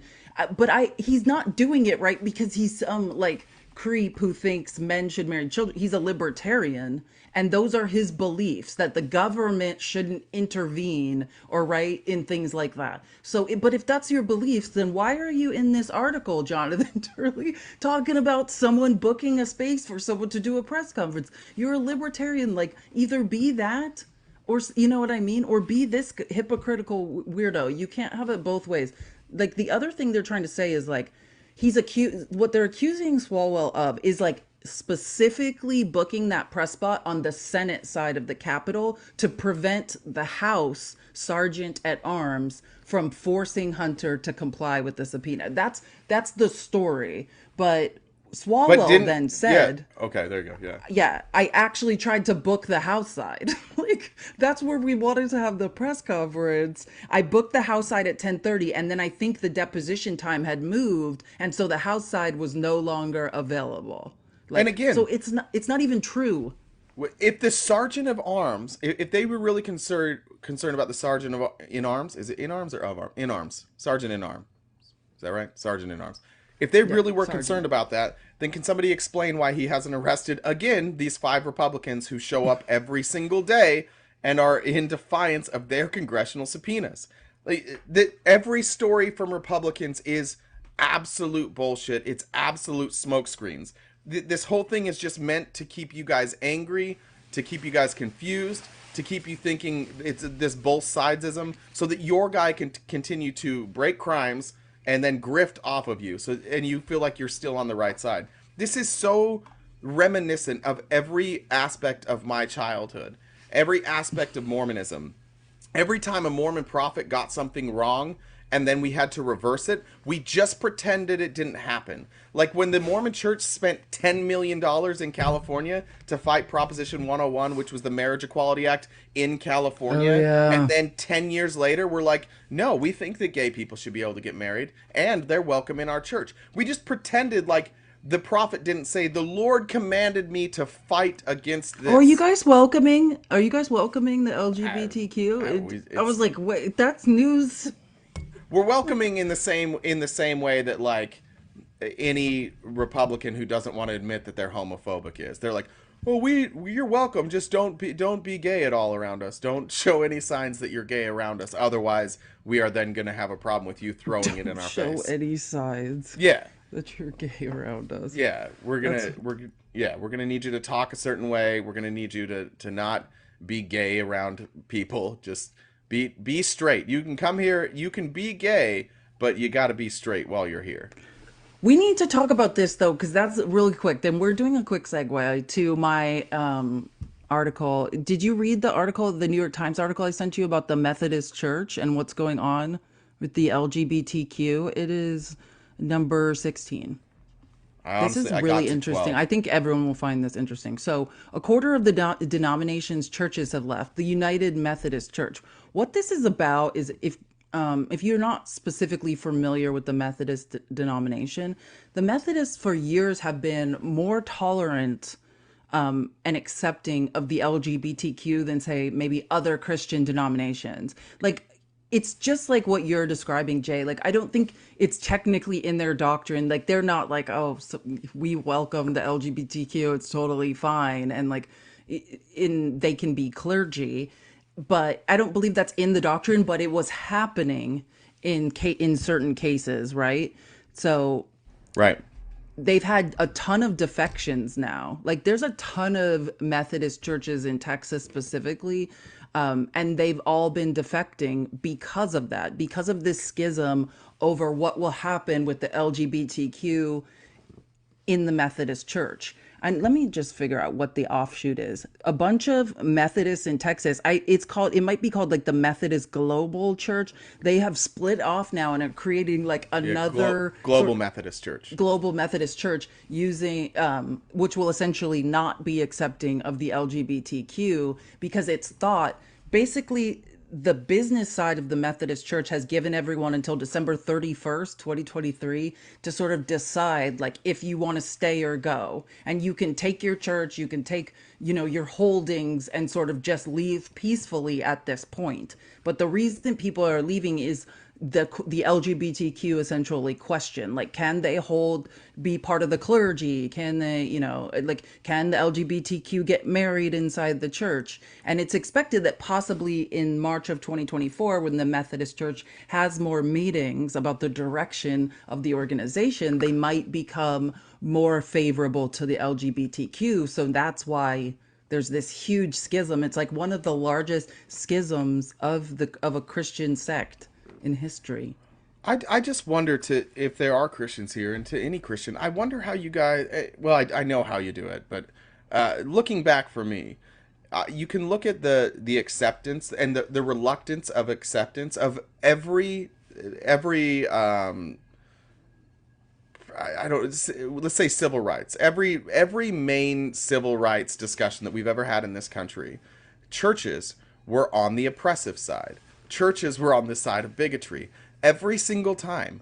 And yet you still maintain and you still keep going. And every time there's an opportunity for a church to be progressive and be accepting and be on the right side of history, the churches choose not to be. And yet here we are in America still looking back on the history of all the people who've been mistreated by churches, and under the guise of this is scriptural, this is what God wants, and then you change your mind. And now that's the thing I don't get with this church. Why are you still Christian? Why are you still Methodist? You see how your church has treated people historically, whether it's women, whether it's people of color, whether it's the LGBTQ community, whether it's immigrants. You've seen historically how they always treat people, and it always takes society as a whole rejecting that belief for the church to suddenly make a change just so they can stay alive. If your church is led by God, why does he keep fucking up all the time? Like all the time. He gets it wrong every single time. You're always on the wrong side of history, churches. And yet here they are arguing now, like, oh, in order for our church to stay afloat, we have to allow LGBTQ people in here. Otherwise, people won't show up. They won't give us money. And after all, this is all just a business. If you go to church, you're a customer. That's who you are, and they're just reacting to customers. Amen. Has nothing What to do happened to with God. customer service? What happened to the customer is always right? Yeah, Kind of that's crap. I'm that's what we tired of have this. here. We've got Hobby Lobby and what do we have? Like a Costco. The Costco is the one that's a little more accepting, and the main church is Hobby Lobby. Oh, Hobby Lobby. Yeah, so it's like, let's see here. More than 7,500 congregations have left United Methodist since 2019, a number that was slightly higher than leaders expected when they extended the offer. Next year, Methodists plan to vote on what will likely be their lowest quarterly budget in 40 years. So officially, the United Methodist Church still forbids same-sex marriage and does not allow self-avowed practicing gay people to serve as ministers. But in recent years, some leaders began defying the official restrictions. So, yeah. Yeah. And many anticipate that the church law could change and spur more departures at the denomination's quadrennial, I didn't even know that word, meeting next spring in Charlotte, North Carolina. So it will be interesting to see which way this goes. Um, let's look. I Christopher, are you, sir, opposition? Just tell us in the chat if you are. We are looking for opposition. You guys, please tap the screen right now. Please hit the copy link button or share the live with your favorite or least favorite Republican. We would definitely like to talk to someone today. Let's get to 115K. If you are a Republican, come up. We have some questions we'd like to ask you. Like, and I appreciate, Christopher. I see you say you need 30 seconds to bring. Like, I get it. I'm just like, we do this format for a reason. We cover the stories and we look for opposition, and it gets tricky when we start just anybody who wants to come up and say something. They do. Then we lose the plot of the show. There are a lot of great panelists, or there are a lot of great places you can go and be on a panel. Jones's live is great for that. T's live is great for that. April's live is great for that. There's a lot of people that's how they run their operation. We just don't do that. For us, we want to get the news out and we want to have discussions with Republicans. So I understand that there's stuff that we're missing. We're not the smartest people that are in here. There's key points that you guys understand that maybe we don't. There's stuff that we're missing. I get that, and I'm not trying to be disrespectful. I'm just saying that, like, that's kind of the direction that we've chosen. We try our very best not to do panels, and we try our best to not just have this be necessarily an echo chamber. We want to get out the news stories that we think are important, and then have conversations with people with opposing views. So tap the screen, and Republicans, I'm nice. One of us is a nice, charming person who would like to talk to you. And one of us is me. Marge, okay, we covered that. So Marge was very upset about Eric Swalwell as well, but Marge was thrilled to meet a hero of hers. I don't know if you saw Marge talking about how happy she was and proud and honored she was to take a picture with somebody that Matt Gaetz avoided all weekend. Oh my gosh, why he got a picture with everyone. Like Jacob Chansley is the Where's Waldo of MAGA. Do you know what I'm saying? Like this guy, they should do make Where's Waldo books of him and just pop, you know what that could be like a children's. I just came up with a great business idea for MAGA. That's what it should be. A Where's Waldo game for children. Jacob Chansley was all over AmericaFest. Yeah, so it's the longest tweet I've ever seen her put out. First of all, fucking thanks a lot, Elon, that when I read Marge's tweets, now sometimes it's like 9 pages long. But Marge, God, I know she's abusing that. She's abusing it. I was honored to meet Jake Chansley this weekend, and I want to Oh explain yeah, that's why. that's the shaman. If you guys, Yeah, don't. It's the that's the January J6 shaman. If you don't know him by his name, that we're talking about the January 6th shaman. She said, when I spoke with Jake, he's remarkably positive, happy, forgiving, and determined. I watched an interview with Jacob Chomsley the other day. Jacob Chomsley reminds me of like that Hatchet, like there was that unhoused guy that like beat somebody up with a hatchet, and he was like a star for a while. Do you remember that? Yeah, I know what you're talking about. He reminds me of that guy, where on the surface everything is positive and like we just want world peace, but there is a darkness to Jake, and you see it anytime he's ever been in an interview and is pressed, and he will go from everything is sunshine and rainbows to immediate darkness. And what she said is he's happy, forgiving, and determined. Most people would be crushed and forever destroyed after being treated so horrendously by the media and their own government, but not Jake. Jake broke into the Capitol wearing the most ridiculous fucking outfit he could possibly come up with. He was known as the QAnon shaman, and then he went to jail for his crimes, in which, when he went to jail, he admitted that he broke the law. He said he deserved the time. At the time, he even like pushed back against Donald Trump. He's since learned coming out of jail that he's going to make more money if he stays on the QAnon MAGA thing. But this is not a person who was mistreated. This is a person who was treated very well. This is a person who broke into the Capitol, and because, fortunately for this person, they were a white male, they were just walked around the Capitol. They made sure they didn't get him too upset, so they had to use force. He was treated with the most kid gloves of kid gloves while he committed a crime, and Marjorie's out here saying this guy's a victim. What are you talking about? Like, this guy, he's an idiot, and nobody ever tells him, like, reminds him that, hey, dude, you can't do this. He's only a victim in that he chose to align himself with MAGA. If he's a victim in any way, it's that somebody who clearly has some issues himself aligned himself with MAGA and believes all the bullshit that they're pumping him with. For anyone who doesn't feel sorry for us, I'm going to give you a reason to. Jacob Chansley, if you don't know, the QAnon shaman is running for Congress in Arizona, in our state. He is living here. Whose seat is he running for? I don't know, but we need to spend most of our time making sure him and Carrie Lake don't get elected. So we have Carrie Lake, who's obviously a lunatic. We have Our governor, our self-proclaimed governor, who now also wants to be the senator. We also had Q, like the actual Q from QAnon. He ran for Congress in Arizona. If you're a crazy person, you run in Arizona. You just move to Arizona and you just run and you'll be fine. I'm trying to figure out what seat he's running That could be a for. good segment we do. We should do like highlight a like a person in the Arizona state legislature. You want to meet some out there people. The Arizona state legislature, the Republicans are just out of their minds. He's running for Debbie Lesko's seat. She's retiring. Oh no. Yeah, she's not even that. Yeah, it's just like we're just moving towards, we're getting crazier now. And one we're more not thing. moving towards sanity. If you went to the Capitol and you were convicted of a felony and you spent time in jail, you are not allowed to vote, but you sure can run for office, which is another giant blind Isn't spot that in our wild? Constitution. That if you are a felon, you can't vote, but you can run for office.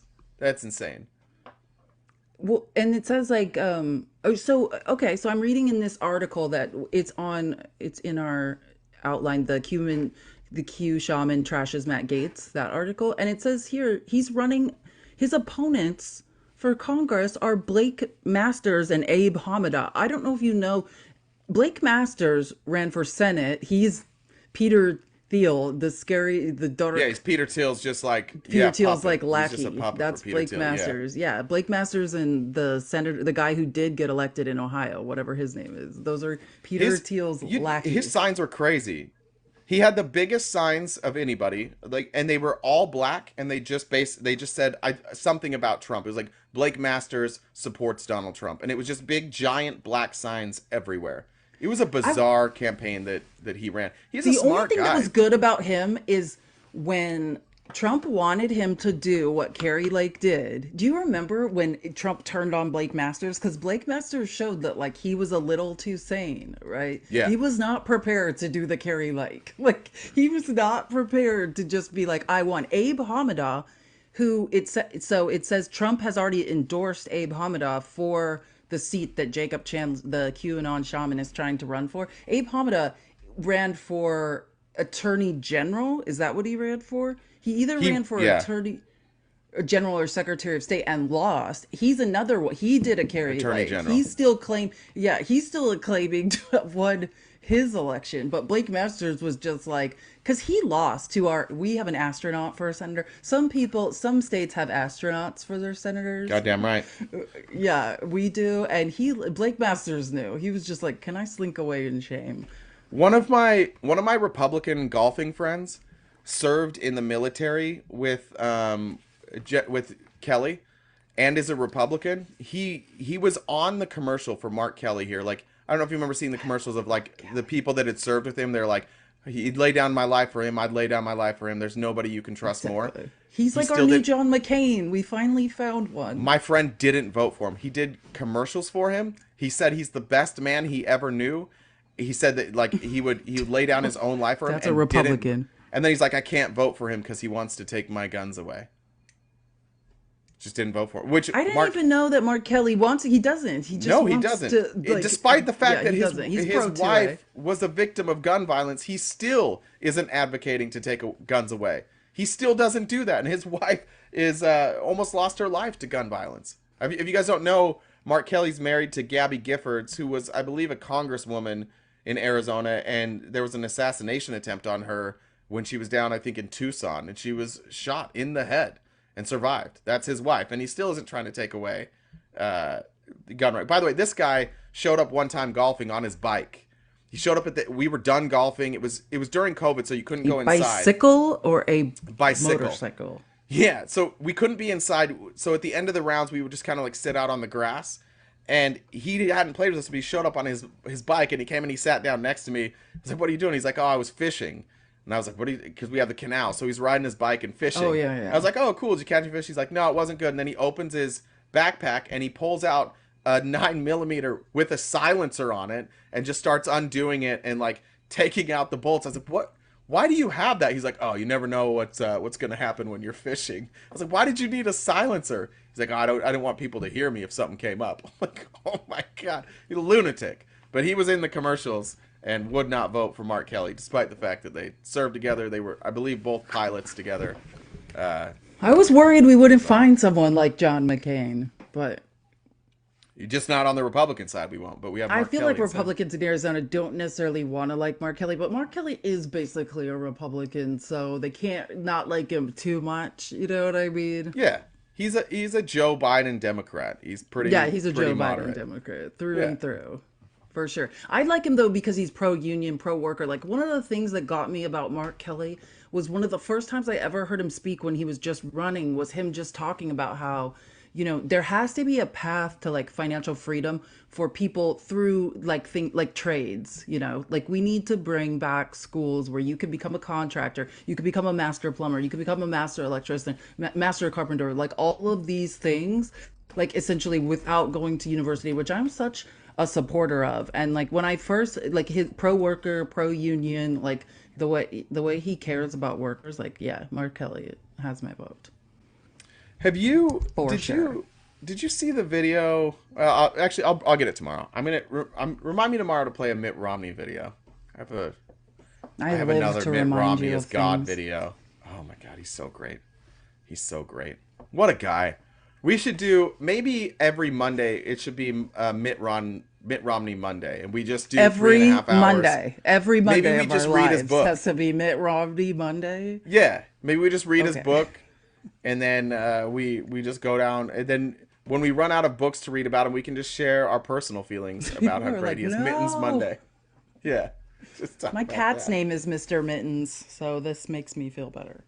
I didn't know you. This is the first time I found out you have a cat. I feel like this is a good moment for Oh, us. well, you heard him screaming the other day, and you're like, "Is that a goat?" Oh, that's right. What is wrong with your cat?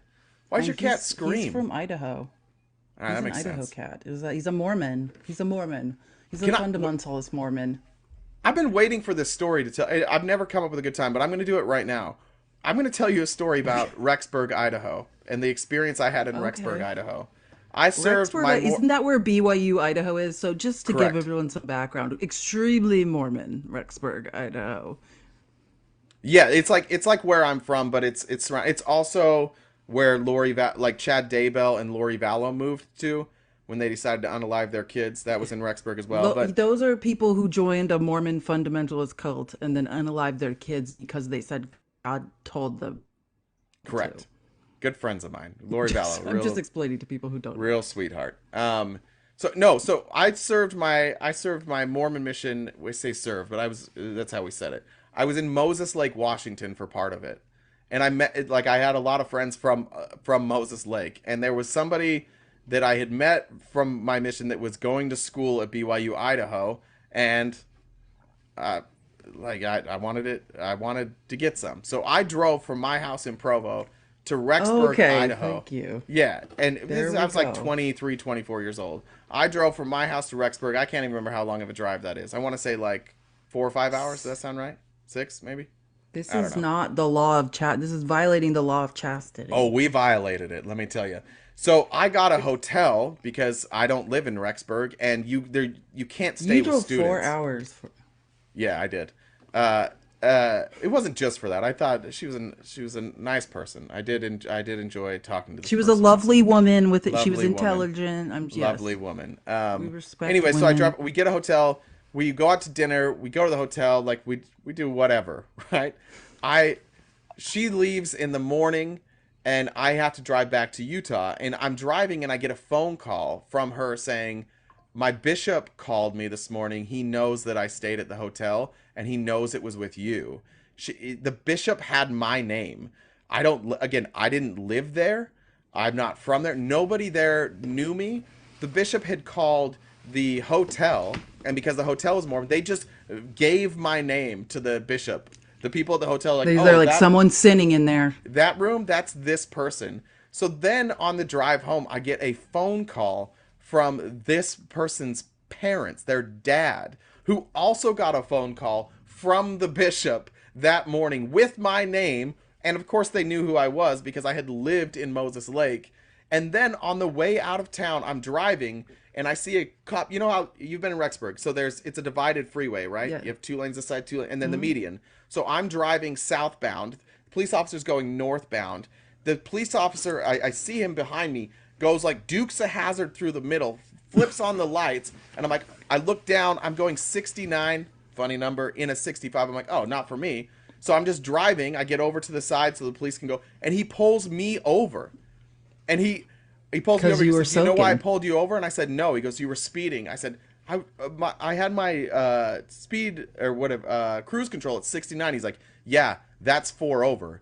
And I was like, "Okay." And I was like, "So what do I do?" He's like, "You need to pay a ticket. I'd recommend paying the ticket online and not coming back here." I have no idea if that was related or not, but it was the wildest thing. It And I was. got home, Come on. and when I got home, instead of that registering like that was crazy that the church had that much control, I was like, I shouldn't have done that. I shouldn't have done that. That was the Lord. He caught me. The Lord always knows, and he'll no. The Lord didn't know. Someone ratted me out, and then the The church had bishop, so yeah, much. they did that to you. Yeah, I did admit to a crime. I should not have admitted to going 4 over. I I told thought you that how was the going to work bishop for would me. show up at my house, like when I first was, because I was an 18-year-old from the city who was not a Mormon, and I had two Mormon teammates, and the bishop called their parents who lived in Utah and told them whatever he thought we were up to, like underage drinking. I don't know. But and yeah, like when they came up to see their children, they informed me that like they were on to me because the bishop had reported that I was trying to lead their children astray. Were you? A little bit though. Yeah, I mean, yes, I absolutely was. I don't think some middle-aged man should be like isolating 18-year-old girls alone and asking them to describe their impure sexual thoughts. No, It yeah. just seems a little creepy to me. But what if I told you that it wasn't just 18-year-old girls, it was also like 13-year-old girls? Would I that love help? those glasses. Would that help if it was like 13, 14, Yeah, or that's 15? that's the thing. As I, yeah, I didn't. That's what's going on with women in the Mormon Church. That's the part is just like it's too creepy. Like they shouldn't even be in rooms alone with women that young. It's too weird. Yeah, I had a Anyway, that's neither here nor yeah, in high there. school my girlfriend used to get interviewed by my bishop. Again, lived in a Cool. different town. He was not allowed to interview her, but he just did. He just did that anyways. So, by the way, well, I'll Yeah, tell you that's offline what I'm the saying. rest of These that men story. have enjoy this like unilateral power to like do things that are completely inappropriate and scary. So yeah. Which is scary for me because I was on pace to have that power, and I walked And away from women. it. And now here I am, just taking orders from you. And I used to have all the power. It was kind of a good deal that I walked away from. Nobody told me when I walked away from it that that meant I couldn't control women anymore. I wish somebody would have let me know that. That would have been terrific. Nobody told me, so just now here I am, just living in your world. I think that was one of my most novel lessons at 18 was just asking my teammates like, why do you have to listen? You know what I mean? Like I just genuinely I did not understand how deep this all went and like how, getting a call from your parents is like my parents don't agree with anything I do. Like why do you listen? I mean, to see my teammates the anxiety churning inside them, like the fear of eternal, fearing that they're going to be punished and disenfranchised from society, like yeah, it was That just another question is lesson brutal. in I don't know if you realize how religion is not healthy for women. when you ask them why do you have to listen, that was probably the first person who had ever said that to them. I don't think they had ever thought of that themselves. I certainly wouldn't have thought about that. I knew why I had to listen. I knew because Jesus, he needed me to listen. And if I didn't listen, I was going to get caught anyways. So I might as well tell the truth. And that's like part of being a Mormon parent too, is like catching your kids. But that was my whole life. I hate to this point, like if I feel like somebody is questioning me for like if I feel like somebody's not being straight with me as to why they're talking to me, it drives me crazy. Like I will just not talk to that person anymore. But that's all from like as a You kid. are suspicious AF. Me? Well, I am, Yeah. but not enough. Remember that one time not that long ago when I got catfished? Maybe I'm not all the way. Maybe I'm not the Should we most. just quit? That's a wrap on today. That's a wrap. Maybe I'm not like the most suspicious person. I don't know if you remember. Yeah, I know, which I actually hate for you because I feel like now you're having a hard time trusting. So I have to work extra hard to convince you every day I'm not out to get you. That's true. Well, I appreciate that, but I think it helps that I see your actual face every day, and then your voice matches on the phone, and I know for sure. Like I've seen technical problems, so I know this isn't AI. I'm very confident in this. Very confident. Maybe no debates today, Harriet. We'll see. Who wants to Republicans. talk to us? Harriet. Why won't anyone talk to us? Republicans. Who wants to talk to me? I would like to talk to you. Guys, let's tap the screen. Let's get to 140K. Share the live. The more we tap the screen, the more likely we will show up on the For You page. Oh, maybe set gift goals too. That could help as well. I forgot. We talked about that last night, but I forgot. Oh, there's I will a make eye note gift of it. goal. It's the eyes. That's our gift goal. I don't know what any of this shit is. I'm sorry. What are these? What's this megaphone? I don't even know if you see the same thing I see. Do you I don't see? see anything. I don't know how to. I don't know what you're talking. I don't know what's going on. We're two idiots. We'll figure it out tonight. We will figure it out tonight. But just keep tapping the screen. And Yeah, we our will goals move along are while we wait for a Republican to talk to us. our goals are a megaphone thing. There's a megaphone thing. There's some eyes. Thank you. I do like the eyes, and we have I a know. I subscriber like the goal also. glasses too. The new That's what I meant glasses by the that people were eyes. giving us today. Like the green ones, those ones. Like I don't know, there's like thicker ones. Yeah, not the black skinny. I don't know. It just they looked cool on your face. Like where our ADHD is showing. Sorry. I wanted to. I need to. I'm gonna go over something really quick Should while we we're talk waiting. about old Okay. Rudy Kaludi? Yeah. God, Kaludi. What in the is going on with this guy? Rudy is on Newsmax. Like, so he's getting, yeah, let's talk about that. So let me open that article. Like, he's getting sued, right? Or he was sued in a civil trial, of which I'm so sick of him, like, saying one thing and doing another. Like, he provided no defense for himself. He had no defense. He entered no evidence. He gave no evidence that anything he said was true. As a matter of fact, he admitted the opposite or and said he didn't have any evidence that it was and then is continue. So that judgment, right? The civil lawsuit was what is it, 148 million? 147. What 47? Okay, Yeah. 147 million he has to pay. And what does he do, right? He does it again.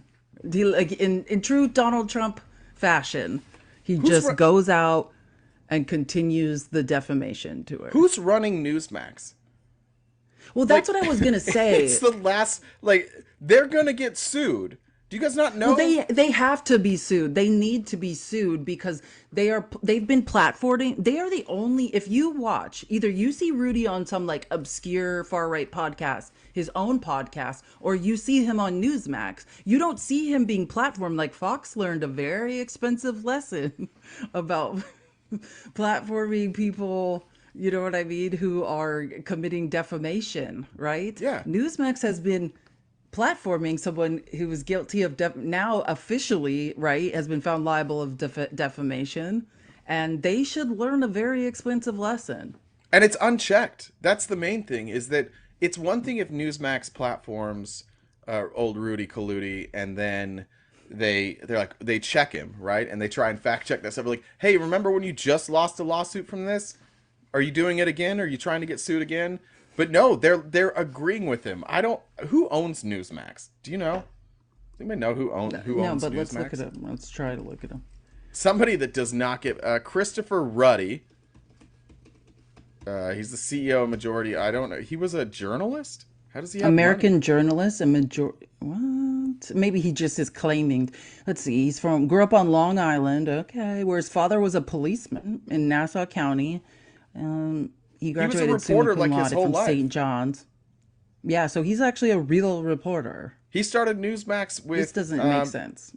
No, they started it with a this makes any $25,000 investment in '98. They raised 15 million from 200 private investors, and then they bought those investors out in 2000. Newsmax is that Crazy. old? So he's I like a didn't know sane Newsmax was that old. professional person. I didn't either. So I didn't know it was around since 98. This is listen, in January 2010 he was named 100 most influential conservatives in the US.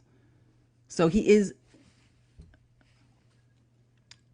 a patron. Okay, blah blah blah blah blah. Yeah, so okay, like he's a journalist, he's a conservative journalist. That's interesting. All right. It's Well, interesting. It's there's the just, well, American this dream, is I the guess. issue though. If you're a journalist and because I for a while thought about being a journalism major. I remember in college taking journalism 101 where you learn about the sort of the ethics of journalism. Yeah. Oh, cool. You learn about the ethics of journalism and you like, it's hard for me to understand how a real journalist could allow what Newsmax is doing.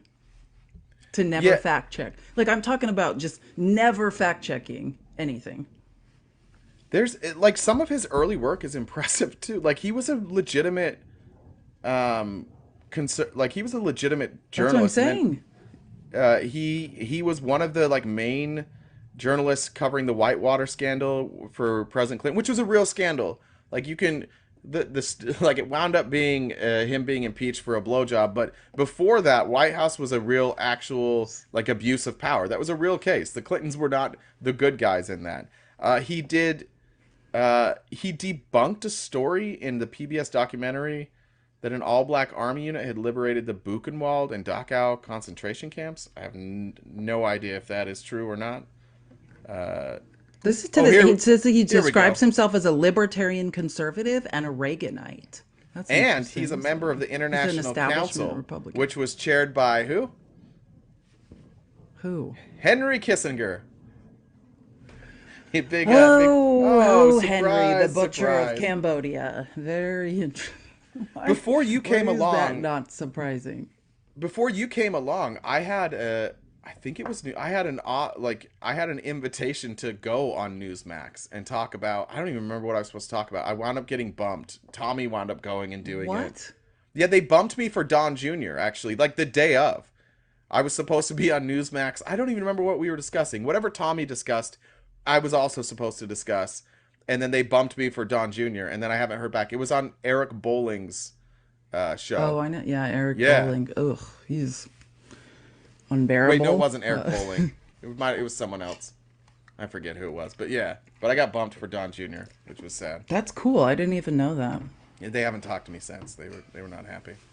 I would be a great show booker. Like sometimes Jovan was revenge on, that's right. just against you when you piss me off. I'm going to show you what a great show booker I am. I'm going to book you on a bunch of horrific far right news media. Just put me on Bobo's podcast. If you get me on Bobo's podcast, we're good. Does she Wanna have have a podcast? Why I don't know, am I but not watching it? I don't know, but I can fix her. I don't know. If I she has thought a you've podcast. given up on the Lauren Boebert thing. I thought we shamed you into Well- another direction. All right, you did. You are right. I can't see Lauren I Boebert know the way you that I deep used down to. inside still love her. No, I don't. You guys really ruined that for me, and I know that you guys feel good about that, but I don't think you should crush people's dreams so willy nilly. I think you should be more careful when you crush people's dreams. But you guys want really more came for after me you. about that. I want you to want more for yourself. It reminded me of my time in the That's Mormon all. church. I was just shamed into not following my heart. That's what it felt like to me. Actually, I was glad you brought that up on air because it really did take care of the problem for me. You know what I mean? I'd probably still be trying to shame you out of that. Thank you to the general public for helping me stop having to hear about that. I'm getting it again. Getting it again from everybody. What was the next one?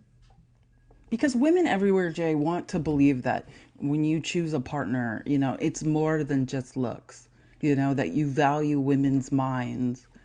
Yeah, I wasn't choosing a partner. I wasn't trying to marry Jay. Bobo. Whatever. Okay. Yeah. I do you know wanna you say? know what I'm Some saying. more advice. I know you know what I'm saying. You know what it is. What? Listen, we all have trauma kinks. Let's not pretend that not everybody has a trauma kink. Okay? No, that's absolutely true. Yeah. Oh my God. Just because I'm open about mine. Should we talk about yeah, yours? no, it's true. Yeah, Should like we tell them about the essentially, text yeah. you sent me last night? About your daydreams with Chris Christie? Should we talk about that? Don't. What? No, that's not true. But I do Goddamn. probably like people who abuse me. Chris Christie wouldn't abuse Is that you. what you're trying to get me to say? Like No, that? Chris Christie would treat you well. He would. I don't know why you're bringing up Chris Christie. That's so weird. But yeah, I don't know either. I was surprised. I was as surprised as everybody else is right now. I was not when you talking to texted me Jay last night about Chris. Will you please stop? It was at 11:45 p.m. and you just said, "I have to get this off my was chest. I asleep think at I'm like in love 10, with so Chris Christie." Do you remember that? Yeah. And then you're like, "We'll talk about it tomorrow on the live." So that's why I'm just bringing it up, like you asked me to. I think that's a really good question for a lot of people here that we could talk about one day. Is like, could you really date a Republican, right? I think for me as a woman, it's just very hard. Like, it would just be so hard to just accept that, like, hey, you're voting sort of to take my rights away. Whether directly or indirectly. It's just a hard thing to marry. If Jay goes missing, we know nothing. Oh, that's great. Thank you, Indigo. I love that loyalty. Thank you. Yeah, Should I don't we go know. over This is weird. The audio's on a lag for me now. That's I have so a lot of weird. things we can talk about. Okay, go. Oh, that's gonna get annoying fast. Is No, it? I just won't look do at- you want to? Oh, you It's- can't it's- leave. What are you talking about? It's catching back up now. It'll be fine. I don't know if you guys are getting it. Oh, I was it's married to one and then dated a Trumper. Whoa, Danielle married a Trumper, was married to a Trumper, and then dated a Trumper. That's wild. I couldn't do it. There's no way I could do it. I think it On would the be interesting. Like, yeah, go ahead. I want to hear. well, we this. could. Should we do it? Should we? You've been wanting me to be. You've been wanting me to be on that show, the arranged marriage show. Do you want to just like you want to Oh, set Married up? at First Sight. Yeah, We'll do our own reality show. We'll call it Jay Dates a Republican, and we'll just record dates that I go on with Republicans. We can do that.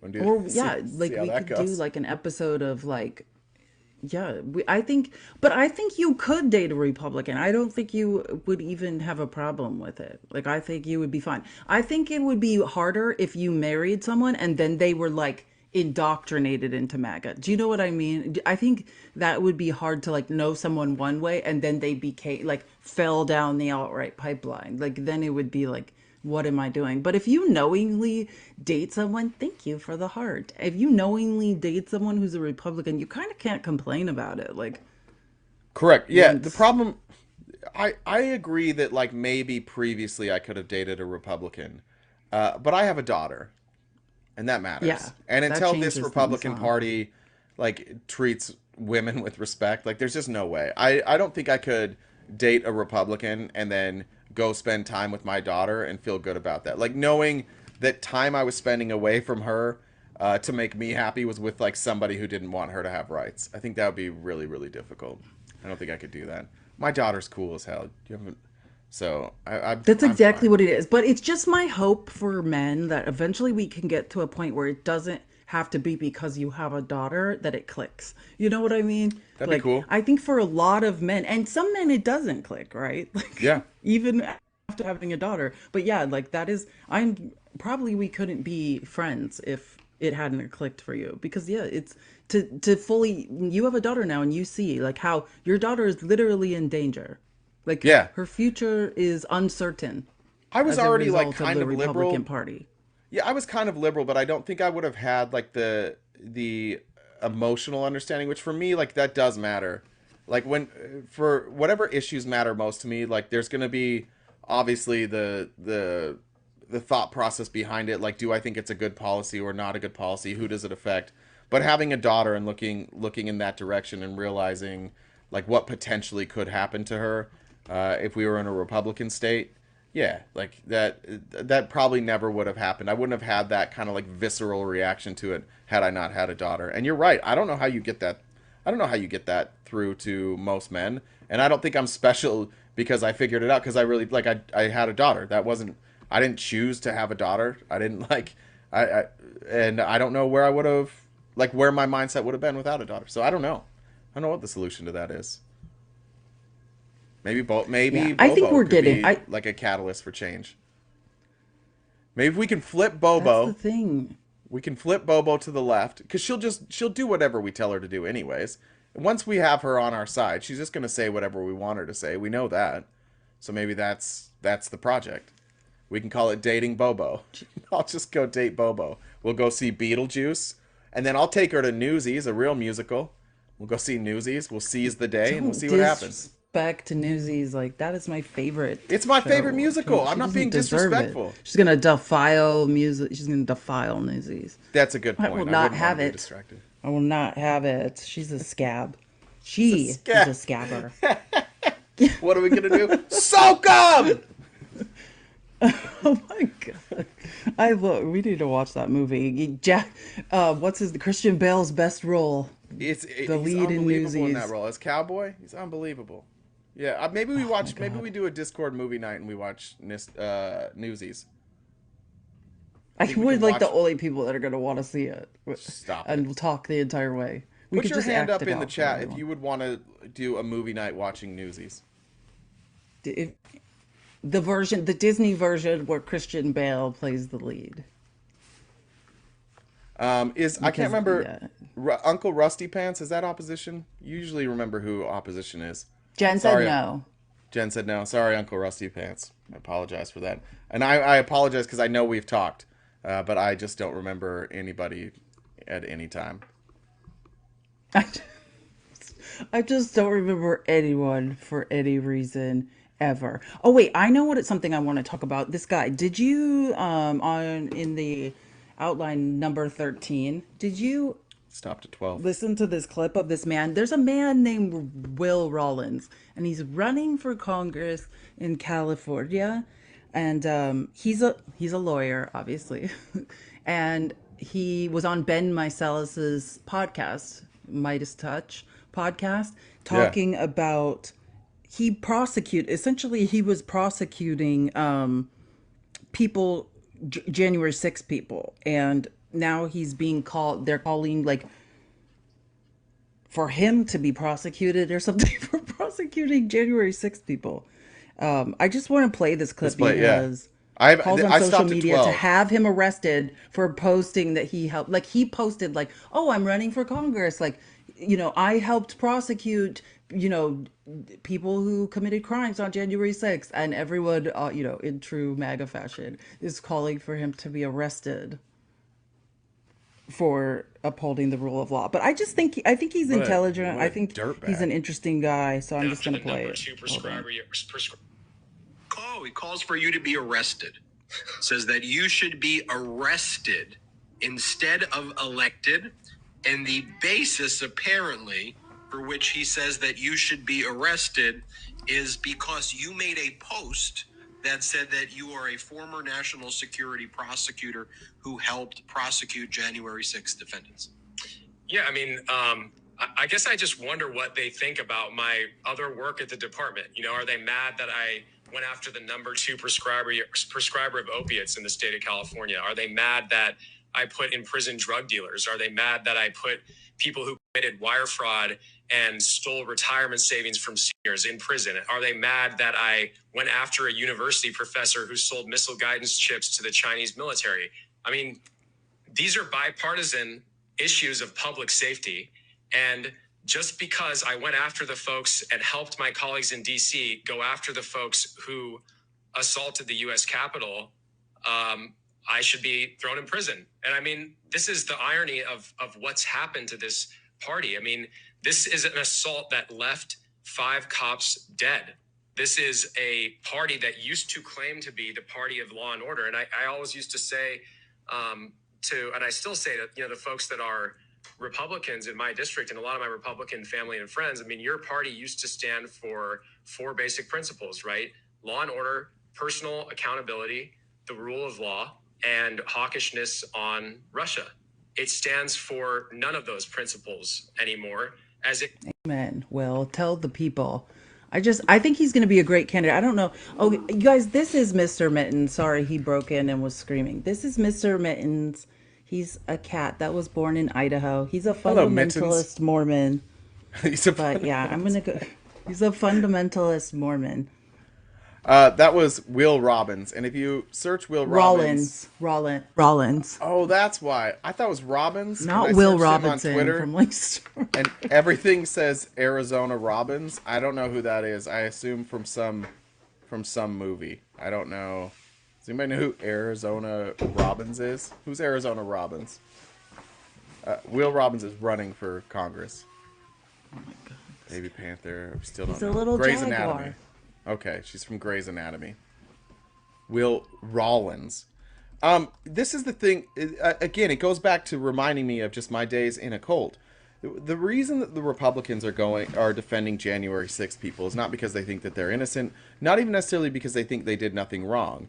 It's because the knee-jerk reaction from Republicans is to never, ever, ever admit that somebody on your side did something wrong. So if somebody on your side did something wrong, you have to figure out a way that it was unjust or that it was some evidence of a conspiracy theory to silence your voice. And I'll say this to every Republican that's out there.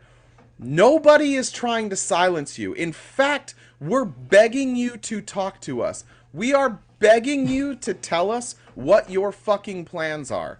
Begging. When you say, like, you can't say, like, we don't like your ideas, no, you don't get canceled for your ideas. You get canceled usually for, like, bigotry or racism, but kind of, like, begging you.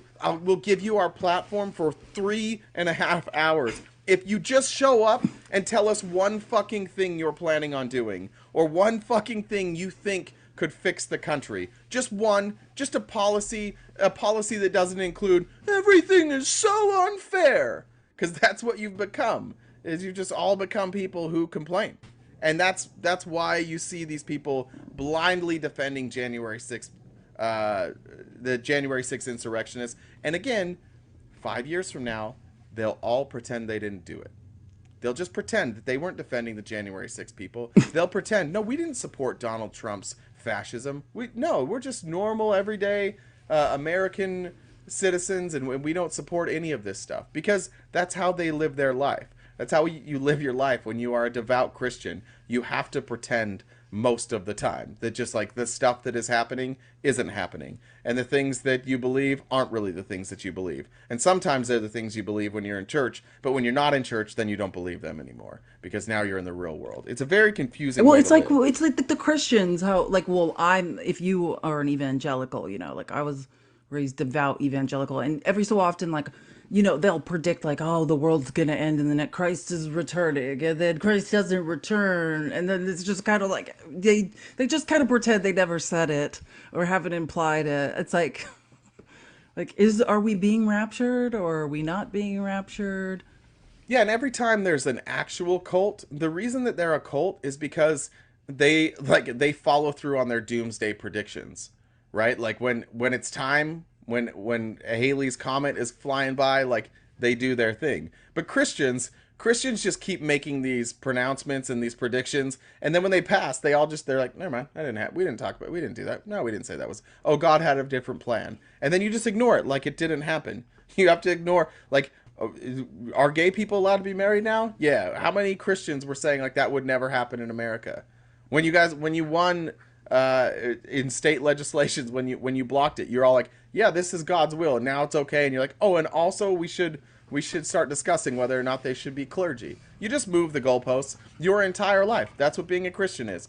Pretending you have these concrete beliefs that are real, and then you just shift the goalposts until you die. But then eventually, after you die, the goalposts will move way away from where you were, and then your ancestors will look back on you and be like, oh, that person had some backwards beliefs, but we don't believe that anymore. That was just how it was in those days. Like, that's just what people believe, but that's not true Christianity. Yeah, the goalpost moving is the worst part of Christianity. That's essentially why I left, because I'm such a lot, it just nothing ever made sense. Nothing ever panned out. But you know what did? Evidence-based science. And that was my big problem. Like when I made it to like AP, IB, like biology, and I was just like, all right, I can't. It's become painfully obvious now that like one of these things can be true. Did you ever engage with like any apologetics on your way out? Like, did you seek out yeah, like Christian apologetics who would explain how biology and theology can go together? I tried. I was that person. I tried to figure that out. Like I tried to like make it make sense. Like, do you know like the apologetics? Like I think I would try to be like, well, it doesn't make sense that like a cell or an organism is so complex and all this, like unless it was made by God, which doesn't actually make sense. But when you just are trying to like make it make sense any way that you can so that you don't have to like lose everything. Yeah, there was Yeah. there's a Mormon. That's He was an apostle. I'm trying to remember his name. I wish I could. If anybody gets it in the chat, there's this Mormon Someone says apostle. Mormonism is not Christianity. What are you talking about? Oh, come up and talk about Christianity Mormonism then, Big Bo. is We'd be happy to talk to a you about sect of Christianity. Christianity. It absolutely is. Yeah. Like Joseph Smith started Mormonism because basically he didn't think that Methodists had the entire truth. That's all Mormonism is. It's just like Christianity, but it explains There's some another more stuff. offshoot. Yeah, it just tries to explain more stuff. But there was this guy that Neil. Oh, I'm close. I'll get it. Anyways, he would talk about like the miracles of Jesus, and he'd say like it wasn't that Jesus was magic; it's that he controlled all the molecules. So when he healed the blind, he was like, "Here, little molecules, go over here and fix this." And I remember hearing that and being like, "There it is." And that's the problem with being an evangelical or a Mormon, if you're somebody who regularly speaks, like if you're good with your words, if you're good at conveying a message, you'll be elevated in those churches. That's what they need. They need people who can put the message out there in a palatable and convincing way. So if you're one of those people and people rely on you to give them palatable and convincing information, and then you change your mind, their only option. I had this conversation with somebody this morning, an old friend this morning, that said I was duped by Satan, like just randomly out of nowhere started messaging me on Instagram. I was like, do you have any idea how fucking weird Are you this is? serious? Yeah, I told him, do you have any idea how fucking weird this is? He messaged me and said, you've been deceived by God, change your ways or you'll wind up in hell, something like that. And I was like, dude, we haven't talked in years. Do you don't think it's weird that you're so Christian that you thought somebody you haven't talked to in years, you should just message them this message? Like that you were deceived and you were lied to by the devil and you're going to hell? That's so fucking weird, man. That is so weird. Imagine if I The narcissism of religion. if I messaged you and we're like, you fucking muggle, the Dementors are gonna come after you if you don't watch yourself, and you'd be like that, like everybody would agree that's crazy. But if you tie it to Christianity, it's them like loving you. And the truth is, the person that was saying this is just a miserable fucking person. They're miserable. They post nothing but like angry preachers every single day talking about what will happen to those that don't follow God's will, which means that this person almost certainly, and I don't care if they're listening because they know that I'm right about this, but this is generally a person who struggles with some sort of addiction. And I'm going to guess corn addiction. This is somebody who is dealing with guilt every day of their life. Yeah, and so what they do is they reach out to others. I had another friend that was at BYU, Idaho, and I knew a lot of the women he ran around with, and I've talked to them years since. And this guy, it was always like a late Saturday night or early Sunday morning, there'd be some message about the forgiveness and about following the commandments, and they would message each other and they're like, oh, did one of you guys show him your boobs? Like, they all knew that what this guy was doing is feeling guilt. So he would go home, read scriptures or read some talk by one of the prophets and post the clip. And she told me for like years, they would be messaging around and they could figure out who he had been with the night before that was causing him all of this guilt. And that's what this kind of outreach is. For those people, for the guy, like, you don't understand Christianity. Listen, bro, whatever you're going through, whatever you're guilty about, just leave it. You don't need to worry about that. You don't need to be upset at me. You don't need to be upset at us for calling out that your religion doesn't make any sense. And the anger that you're feeling is the guilt that you have for not living up to perfection and not being this perfect disciple of Christ. And so you think that the way to fix that is to be vocal about it and tell everybody else how important it is for them to be disciples of Christ. It's just guilt. This whole fucking thing is guilt. That's what every one of your religions is built off of, this basis. Make people feel so bad that they go out and proselytize to others about how happy they are. It's nonsense. Yeah, it's just, you just feel inadequate. It's okay. Like, don't put your inadequacy and shame onto us. We have our own. Thank you. And you're fine. By the way, good. dude, you're fine. It's okay to masturbate. It's okay. You're gonna be okay. No, nobody's watching. It's just you. Self-pleasure. Just enjoy self-pleasure. Thank you. Just enjoy it, and don't lash out at others because you enjoyed it. Just live your life. You'll be fine. We're pro self-pleasure. That is the worst part of religion. One of them. 100%. Like, that is one of the worst parts about the religion, is guilting people about that. Like, I mean, not that the law of chastity or like no sex before marriage makes sense, because it does not. That also has to do with shame. But telling people they're not allowed to touch their own body is like, I just make any sense. Yeah, it's not yours, it's the Lord's. And the Lord gave you this thing that is awesome. You have. Well, for women, it's about control, right? If women figure 100%. out that they don't need men or whatever for pleasure, like, what does that mean for men and their future in this world? Like, it's just another insecurity. Yeah, I mean, There's that clip that's going around. I've seen a bunch of people stitch it, but it's like that girl that's like, just for all you men out there, I want you to know, you think you're killing it. She faked it. She faked it. And then there's some funny response. Like I saw If one of the men guys like, only I don't knew, care. I don't care. I ladies. still finished. If men only knew. But that's probably why, is because you were told to suppress that your entire life Well, until yeah, you got married. that's the thing, men. Yeah. Women, we're taught to feel shame. Like we essentially, a lot of women don't even fully understand or grasp like how to please themselves. So it's also, and we're supposed to feel shame around even knowing about that. And definitely, like we don't, a lot of women don't know how to communicate that. So how are you supposed to be successful? Like how are you supposed to be able to please a woman who feels shame around even communicating like what she likes? We're setting everybody in these scenarios up for failure.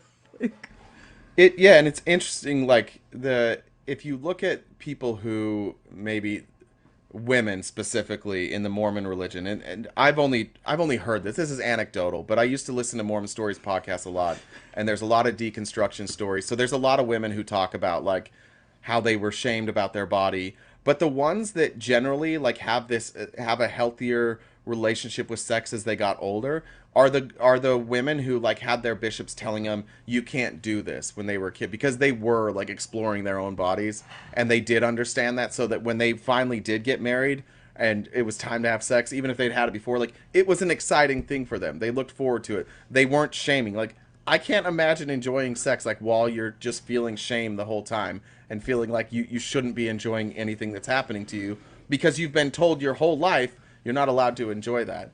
So it's interesting just looking at like, now I'll be 40 in a couple years. Like it's interesting looking back at the people I know from where I grew up, because everybody grew up the exact same way with the same amount of shame. And the people in that have like the healthiest, like happiest relationships, and they're the healthiest and happiest people, are also the people who at an early age left the church. Like those are the happiest friends I have. The earlier somebody left Mormonism, the happier they happen to be. It's absolutely, Because you can't shake it, right? yeah, it works out every time.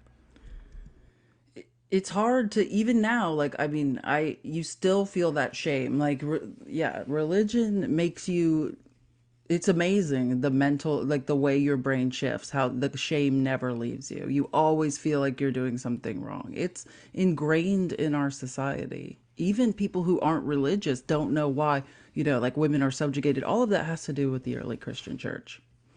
So Thanks, Christians. Now you got thanks, these Christians. now you got these women out here having to lie about us, about our performance, and telling us we're great.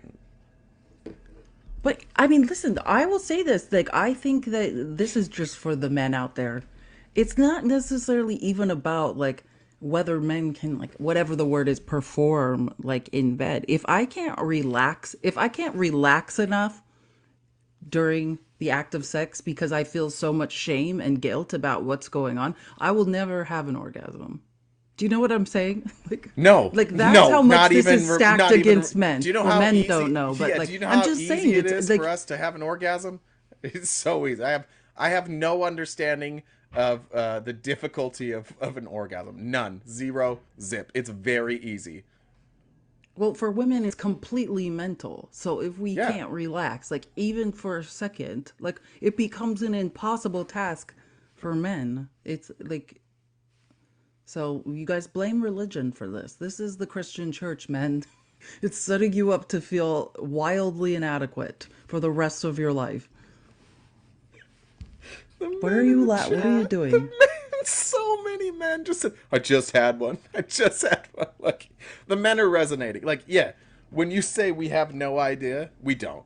We have no idea. I can't even, like, there's no empathy there. There's no understanding of how difficult it could be to have an orgasm. I have no idea. It's so easy for us. It's like the easiest thing on earth. That's great for you guys. Thank you. Thank you very much. I'm sorry. And I'm sorry for what we've done. I'm sorry for what men have done to women over the course of the years, but I don't understand it. Anyone gotta smoke? Facts, you lunatic. Did you ever smoke cigarettes, Felice? Are you joking? Do I s- do I seem like someone that smokes? No, I can't smoke cigarettes. I can barely even smell like cigarette smoke. I'm allergic. I Okay. can't. I'm sorry. I'm sorry. I didn't know. You don't No, I seem like the really person who can't. would have. You don't seem Yeah. like Plus, I somebody played who sports. ever got like peer pressured. Is that Yeah. correct? Peer pressure didn't work on you? No, I didn't need to be pressured. I'm like a curious person in general. Like generally I'll try things like so I don't need to be peer pressured, but yeah, no, not cigarette smoke. I've Thankfully, never because it's smoked a cigarette in my life ever. Not once. either. Yeah, I don't. It's never. I've smoked cigars. That made a little bit of sense to me. Never cigarettes. I All right, don't let's get even to one. yeah, I don't even know if I inhale. Like yeah, I my sister likes cigars. I don't. You don't inhale cigars. You'll get very sick. I've learned That's what that. I heard, and I think that's probably why I had a bad experience. Yeah, it's hard if you are a consumer of the herb to then smoke a cigar. Like you forget because you're just used when you inhale, right? That's you don't just leave it in your mouth, but with a cigar you're supposed to. Where what have we That's missed so what far? she Oh, said. wait, I wanted to talk about was it this one? 22? This was actually a kind of a big story. I believe this is the one. That's yeah, yeah. I want to hear about Yeah. yeah. So, You talk about it. yeah, Michael McDonald, who is the performed the introduction to Donald Trump's campaign event in Nevada. Uh, it was reported that McDonald, along with six other Nevada Republicans, were indicted for their alleged involvement in the fake elector scheme. So now Nevada is going, and by the way, like just this tells you everything you need to know about Trump. That one of the six people who was indicted, who ran this fake elector scheme, was the very person that was introducing him. This is the type of people that Trump is surrounding himself with and will surround himself with. People who will put their own lives, their own well-being at jeopardy to push a lie. Whether they knew it was a lie or didn't know it was a lie, if they didn't know, they just closed their eyes and pretended it was true. These are all just people who can be easily manipulated, and Donald Trump has them introducing him, talking about how great he is, and these are the only people that will be allowed in a Trump administration, is those who are willing to literally give up their lives, either physically or financially, for Donald Trump. They will lay down everything they have as long as Donald Trump gets to be president. Not the singer. Yeah, I'm just Maybe it's the reading this singer. article. I don't know. Is it the singer? It kind of looks like Michael McDonald, the singer, to be honest. No, Like, wait, it doesn't. But it looks this like guy looks crazy. okay, but imagine Michael McDonald is substantially bigger. It's not way off. Is Michael? Maybe I don't know who Michael McDonald is. Yeah, does he have like white hair? Am I thinking of a Yeah, he's different got like person? The he's got singer? like a I goatee mean, and like he's got like the Fu Manchu. This guy's got yeah. this could Okay, be I this do could know be who a it is. younger, Yeah. more Okay, I portly see what you're version saying. of Michael McDonald. It certainly could be.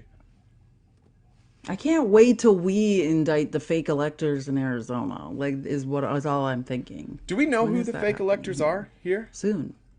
Do we know who they are? What are you talking about? They put a video of themselves committing the crime on YouTube. I just didn't remember their names. Do Kelly you remember? Ward, yeah. Oh, that's We right. looked That's up, right. remember that It day was. we were That's talking to right. David last? We We looked up covered the that. That's certificates. right. I Yeah. forgot Kelly Ward. Kelly Ward is like the. I think I she's mean, the. there's an open investigation in Arizona. She's the head of the GOP in Arizona. Just if you guys aren't from here, that's Kelly Ward. She runs the GOP in Arizona. She, what an idiot. Like that goes to show you how deep and the stupidity runs with the Republican Party. Like everybody knew you couldn't do this, and yet Kelly Ward, the person they've put in charge of the GOP in Arizona, who has just it's done nothing but fail. By the way, Charlie Kirk, big fan of Kelly Ward, not a big fan of Ronna McDaniel, despite the fact that Arizona has done nothing but lose elections for Republicans for what are we going on 6 straight years now. Yeah. Great job, Arizona GOP. Arizona fake elector. Yeah. Sorry, I'm just looking. I'm just They called it the signing. Which I didn't know. 11 fake electors for President Donald Trump convened at the state Republican Party headquarters in Phoenix, Arizona. They broadcast themselves. Like, this is how unintelligent. Like, Kelly Ward knew this was a crime. They broadcast themselves preparing to sign the documents allegedly Wait, provided did she know it was a Trump crime? Do you campaign think she did? attorney. Do you think she Oh, knew for that it sure. was a crime? Yeah, because this I'm is not. the same. Well, let me tell you. Yes, absolutely. I think Kelly Ward knew because I feel like you're this giving is her a the lot of same credit. attorney. Well, let me just explain to you why I think this is the same attorney that allegedly provided them the documents to sign. Hold on, let me just make sure right really quick. That when we were looking up these certificates for David, they were he's the one that I said he was calling it the fake elector scheme in the emails, and then he was like, "Oh, we probably shouldn't call it the Rebrand, scheme." rebrand. Yeah, rebrand. Like in the emails, they're like, "Oh yeah, we should stop calling it this." Like because David's point is like they're not fake electors. It's like I got those words from Trump's own attorneys who were calling it that in emails, and then literally in the same emails we're like, oh yeah, we should probably stop calling it a fake elector scheme for like, when we're all being tried for this Would crime. would it surprise you to hear that she was valedictorian, she has a bachelor's in psychology from Duke, a doctor of osteopathic medicine from West Virginia School of Osteopathic Medicine, and a master's in public health? That is Are you shocking to serious? me. Yeah, I did not think that this. Please look at her. And then it's like, what was her? And then she just went into. She graduated in 2005 with her master's in public health, and by 2012, she's in politics in the Arizona state legislature. So whatever she did, she didn't practice very long, but she basically went straight from all of that education into I'm going to be in the Arizona state legislature. I wonder if she was born in Phoenix. It's like occurring to me that like I wonder how No, old she is was she? born in Like West now I'm Virginia. scared because I know that. Okay, thank God. No, I'm like, do I know this family? No, You I were. don't. So that makes me feel better. It just occurred to me. I was like, this is. Never Anyways, know. yeah, so I can't wait. They should be, hopefully, they will be indicted soon because, like I said, if you're calling it the signing and broadcasting it, and even after the fact, when it became, they could have taken that YouTube video down. You know what I mean? They were proud, like the Arizona fake electors, because it varied by state, right? In Pennsylvania, the fake electors, I believe it was Pennsylvania, correct me if I'm wrong, but they were smart enough, like they knew it was wrong. And so there's actually like a stipulation in what they sign that says if these are only valid like if these electors are needed because the legal challenge like goes through, like not everybody was trying to do something illegal, Yeah, they they like but at the very least they had a Kelly Ward was. disclaimer. Yeah, but not in Arizona. Arizona said like we're so batshit. They're like this is the only thing legal. They thought that was the only option.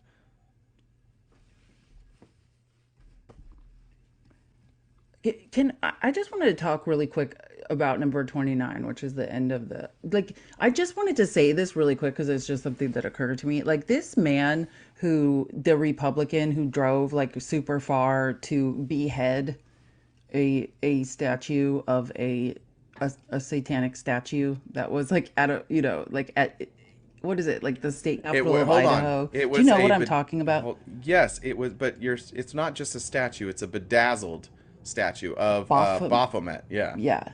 Baphomet. Yeah.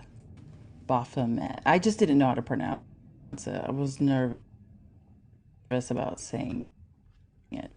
Yeah. So if you I guys don't don't. know the Who is he? I story, don't even know. But there's it's Michael Cassidy. He's 35. He's a Republican that former literally drove from where? Like uh, some. form, Mississippi. He was a Yes. former candidate for I don't know what he ran for in Yes. Mississippi. Former pilot. He saw on Fox News the story of this statue, and it was criticized. He saw Ron DeSantis criticize it. It hit a nerve, and so he decided to drive to Iowa from Mississippi to destroy it. He was asked by Jesse Waters, "How precisely do you decapitate Satan?" Tore it off, pulled it apart, put him in a garbage bag.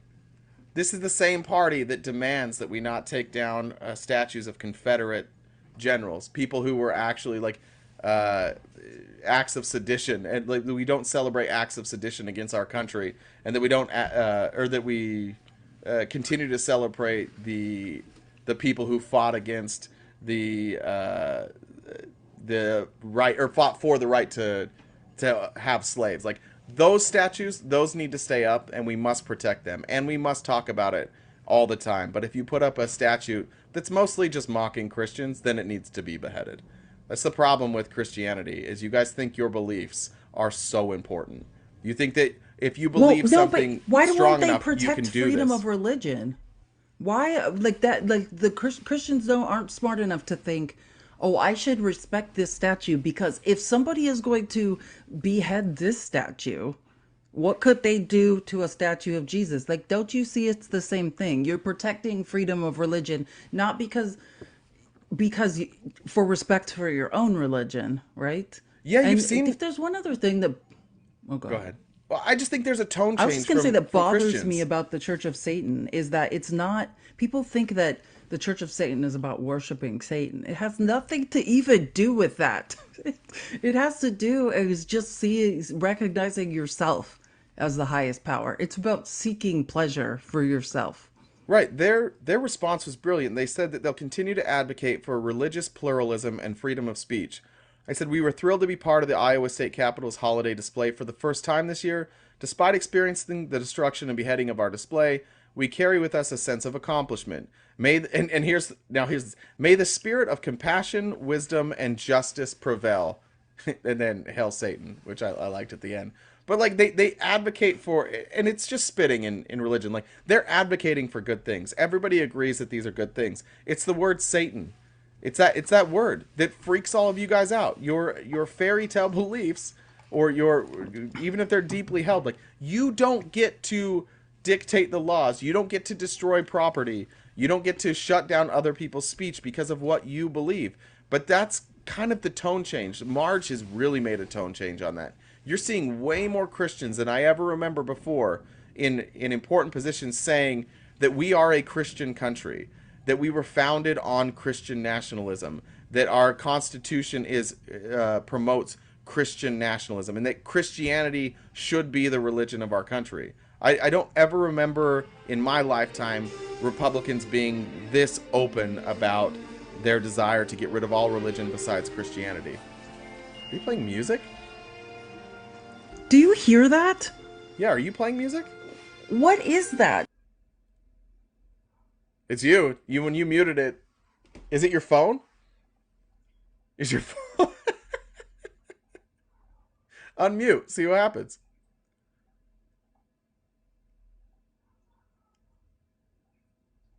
I don't know what that was. It's gone. It just stopped playing. I kind of liked it. It felt like I it was don't. adding power That to my was narrative. so strange.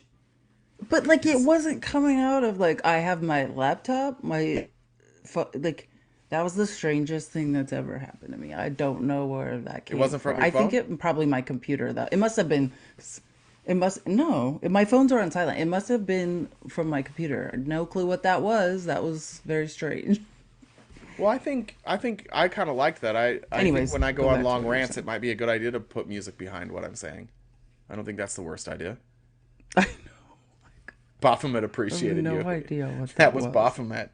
Where does Baphomet come from? Does anybody know where that is? That a biblical like name? How do we get that name? I assume they're mocking. Let's see, deity with the Knights Templar, which the Knights Templar were accused of worshiping, that subsequently became incorporated into various occult. Okay, the Baphomet. I don't know where it came from, but the Knights Templar apparently worshipped Baphomet. It's a pagan god. Listen, Is accused news of- for you No, Christians. the first known Everything you mention of believe in is pagan. Baphomet was in a letter written in 1098 by Anselm of describing the siege of Antioch during the First Crusade. He just said the Turks were calling loudly upon Baphomet. So, you know what I mean? Just a pagan I don't know. Turkish god, perhaps? The word refers to it says called loudly upon Baphomet. Most scholars believe that the word refers to Muhammad, the founder of Islam. In 1307, Philip IV of France had every Templar in France arrested, accusing them of such heretical acts as idolatrous worship of a bearded male head called Baphomet. By the 19th century, Freemasons had also been falsely said to worship Baphomet. Okay. Well, A W man with a goat Freemasons, head. W Satanists. Uh, what did you learn if you had to, if there was a takeaway from America Fest and the beautiful messages that were shared there, the knowledge that was dropped there? What would your main takeaway be? What's the main thing you learned from America Fest? I think for me, it's just the subjugation of anyone with a uterus. Like if like that's what's coming out for me, like in the fascism. Like people don't understand that one of the tenets of fascism is essentially like it's sexism towards women, right? It's about the subjugation of women, controlling the birth rate, and seeing that it's not just it's just in the Republican messaging. Like time and time again in elections, we are seeing that people with uteruses would like to enjoy the same rights to healthcare, private healthcare with their doctors as people without uteruses are enjoying. It's not an issue to go to the polls on, right? But the Republican Party is doubling down, and Charlie Kirk's portion of the Republican Party, the far right religious side. I mean, that's what scares me most is the message to young women that Charlie Kirk wants to join the Republican Party of your role in society is not to go to school, not to think critically, not to establish a livelihood and future for yourself, not to amass wealth like men get to, but to just tie yourself to a male and reproduce for the rest of your life. Yeah, if there's a Republican woman out there that would like to discuss it with you, I'll go silent. But I just wonder what other message you could possibly have gotten from them. If the message is that it's your job to have children, to stay in the home, to raise a family, like how can you look at the Republican message and say it's not misogyny? How can you say that? It's them saying to you, you have a role. This is what your role is going to be. Now, what is the role for the man? What is our role? To go out and provide? How can we provide? Any way we want to. What if we don't provide? Can the woman work? Yeah, because we can't shame men if they can't provide, right? So the woman can work, but then who needs to feel the shame for that? Well, certainly the woman, right? Because she's now not fulfilling her role. The man fulfilled his role to the best of his ability, couldn't afford it. So the woman had to go to work. So now the woman not only has to work, but she also has to feel shame. And that man works, and the woman is going to go home and likely have to be the mother at the home as well. Like I just wonder to Republican women, like what messaging are you hearing, and why are you okay with that? Like why is that something for you that you're like, yeah, this is what I want. I want more of this. I want more Or for your of daughters. yeah. What If what's the 50% benefit? of marriages or whatever don't work out, you have children that, women, daughters, let's say, that you love. As a dad, like, don't you need to teach your daughter to be self-sufficient, to create a life for herself, to educate herself, to have a career? Like, if the messaging at America Fest was something like, hey, we thought about it and like we need to value women and the labor they're doing in society. And one of the most important things that women or people with uteruses are doing is reproducing for us. And we need to value that labor. We need to pay you for it. We need to emphasize it. If that was the message, that like, oh, hey, I've been realizing that women have been completely undervalued in society. That's not the message. They want us to be trapped. They want us to be helpless in marriages without an education, without a way to amass wealth, because women's work, right? Managing a household, raising children, being responsible for future generations is worth zero in this society. Okay. And me, as somebody who is extremely competitive or wants to compete, wants to have a future, wants to have a livelihood in society, concerning myself with what my body could do, produce a child, it's valued at nothing. As a matter of fact, it devalues me in the eyes of men. Once I have a child with somebody, I'm less valuable to any other men as a future partner. I'm less valuable in the workforce as a future employee because I may have to be called away to take care of my child. I am literally worth less to everybody in society. Like, make it make sense. Make it worth my life to give up my life and devalue myself to have children. Like, why is this worth it to me?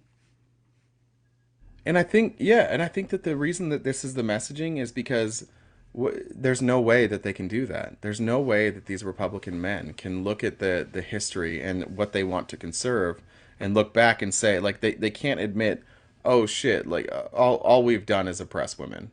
All we've done is keep women out of the room. All we've done is keep women out of positions of power. So if you're going to conserve what you've done, you have to conserve that. But what else are you going to do? Are you going to now be woke? You're going to get on that stage and you'll be like, by the way, we need to hear from more women. The second any one of those people said that, half the audience would maybe not boo. Maybe they wouldn't boo, but they would lose the audience. They would lose half that audience. Do you remember that? What's that comedy group that goes to Trump? Those two guys that go to the Trump rallies all the time. Oh What are they yeah, called? yeah, I love them. But is one Jake? It's his name's Jake. Is it not Tapper? But like, what is No, his it's the name? tall guy and the I shorter know. guy. Yeah, Yeah. yeah. I know I just exactly who you're talking about. They're hilarious. You guys know they go to like Trump rallies and show up and do like interviews. Yeah, I just remember one of them that always sticks in my mind. It was the first time Trump was running, and they went to this Trump rally, and they asked this woman, they're like, would you vote for Hillary? And she's like, no, a woman should never be president. I was like, what the fuck? And they're like, why? And I was like, this ought to be good. And she's like, well, because of her hormones, she could start a war like that. And she snapped. And I just remember thinking, like, how? Like, how are you the Yes, person? Like, how are you Jordan. the person on national Jordan TV? Like, Klepper. don't trust us women with shit. Don't trust us with anything. Our hormones will snap. And then I think he responds with, weren't all wars started by men? And she's like, oh, I don't know. Yeah. But I think about that one all the time. That one sticks in my head of that lady, and also because she says hormones instead of hormones. I always hear Well, her I mean, saying it's the hormones. hypocrisy of it. Like the gender that does not regulate their emotions, right? That is prone to outbursts, to violent outbursts, to losing control is not women. You know what I mean? It's not us. Okay, it's not us. I So can tell you yeah, my DMs reflect that. Oh, it was Klepper. It actually was yeah, I Klepper. said Sorry, I Jordan thought it was the Klepper. other Yeah, two. I just thought it was those other two guys. Jordan Klepper. Remember when he showed up at Trump's first indictment and was following George Santos around, like yelling at him? That was amazing reporting. That's the kind of reporter I want to be. It's just that does what Jordan Klepper does. I want to be the reporter who has a follow-up question to Don Jr. when he seemingly out of nowhere at this event claimed that I don't snort the snow. It's not my thing. Why did that come up? Do you have context on how that came up? I Are you haven't watched talking the about video yet. The video you Don put, like, it's Jr.? like 22. Yeah. Is it 22? No, this is the context. This is actually, and the clip is not that interesting. I don't even know why I would put it up there. At the time when I put Oh, this it's in the outline, interesting I was thinking because like I was going to find it's a bunch more exclusively his America thing. Fest clips, but then I was like, I'm not going to watch back through all this stuff and cut them myself, and I couldn't find a lot of them. But what it is it's complete hypocrisy. Don Jr. likes to tell this story. He does this all the time. If you've ever heard him talk about his old Secret Service buddies, he really bonded with his Secret Service. And like he loves to do this thing where he's like, "Oh, my Secret Service like buddies always tell me that like I would never get away, if it was me, I would have been in jail." Talking about what Hunter Biden does. You know what I mean? Kind of, which is so ironic because he's guilty of all the same type stuff. You know what I mean? Hunter Biden and Don Jr. should probably be friends. Yeah, You know, they easily could have been. Don Jr. Not liking snow is like me saying I really don't like wearing hoodies. Yeah, every day. I've seen your podcast, or Don he's Jr. claiming that he doesn't. That's Yeah, not we've what he seen your partakes in. podcast, dude. We've seen the drunken, like, coked up rants. We've seen your girlfriend who, by the way, did you see her clip with Alina Habba? Yes, I did see it. Was that what? Did you send that one or did I see that on Twitter? where she's like, I sent it. "That's right." Can we play that one? Did we play that? Let's play that because the Well, double I meaning clipped there. like 3 together, which I think I have. I clipped like 3 of them together. Oh, that's right. It was what you this actually morning. posted. Yeah, and I Yeah, have yeah. that clip because I just posted like they were like short clips, and then I just like posted them all together. So last night, Alina Habba, our #1 crackpot Trump lawyer, was on Don Jr.'s girlfriend. 6 years going on 6 years without a ring. Kimberly Guilfoyle, Gavin Newsom's ex-wife, was on her podcast, and they were just oh, good lord, having some girl chat. Favor here, if you can please Oh get wait, my hold on. Let me fiance. rewind this. So this beginning part, because it just happens fast. So I just want to explain what's happening.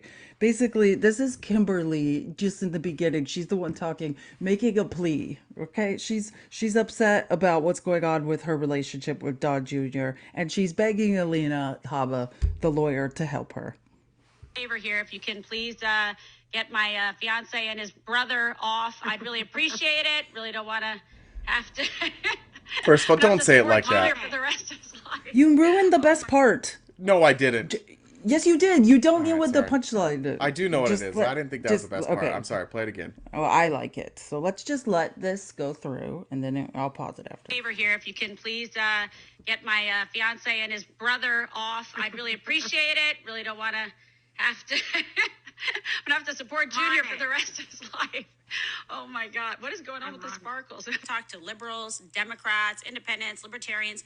They all say this is very unfair. Okay. I always say that, Kim. I know I'm President Trump's lawyer, but I really represent America, and I people's lawyer. represent what we were, and that's And really the what future I hope of what get we us back can to. be and will be, again, with We the help will of be. God, and we will go forward, hopefully in just 11, 12 months time, and we will right this ship. You Favor you here, if two you can aren't please- writing anything. Like, who are these two out of their minds? Don't answer that. But isn't that funny? Because Kim's a little bit serious, right? Like, Junior's Yeah. like about to lose everything, and she's like, "Can somebody please do something?"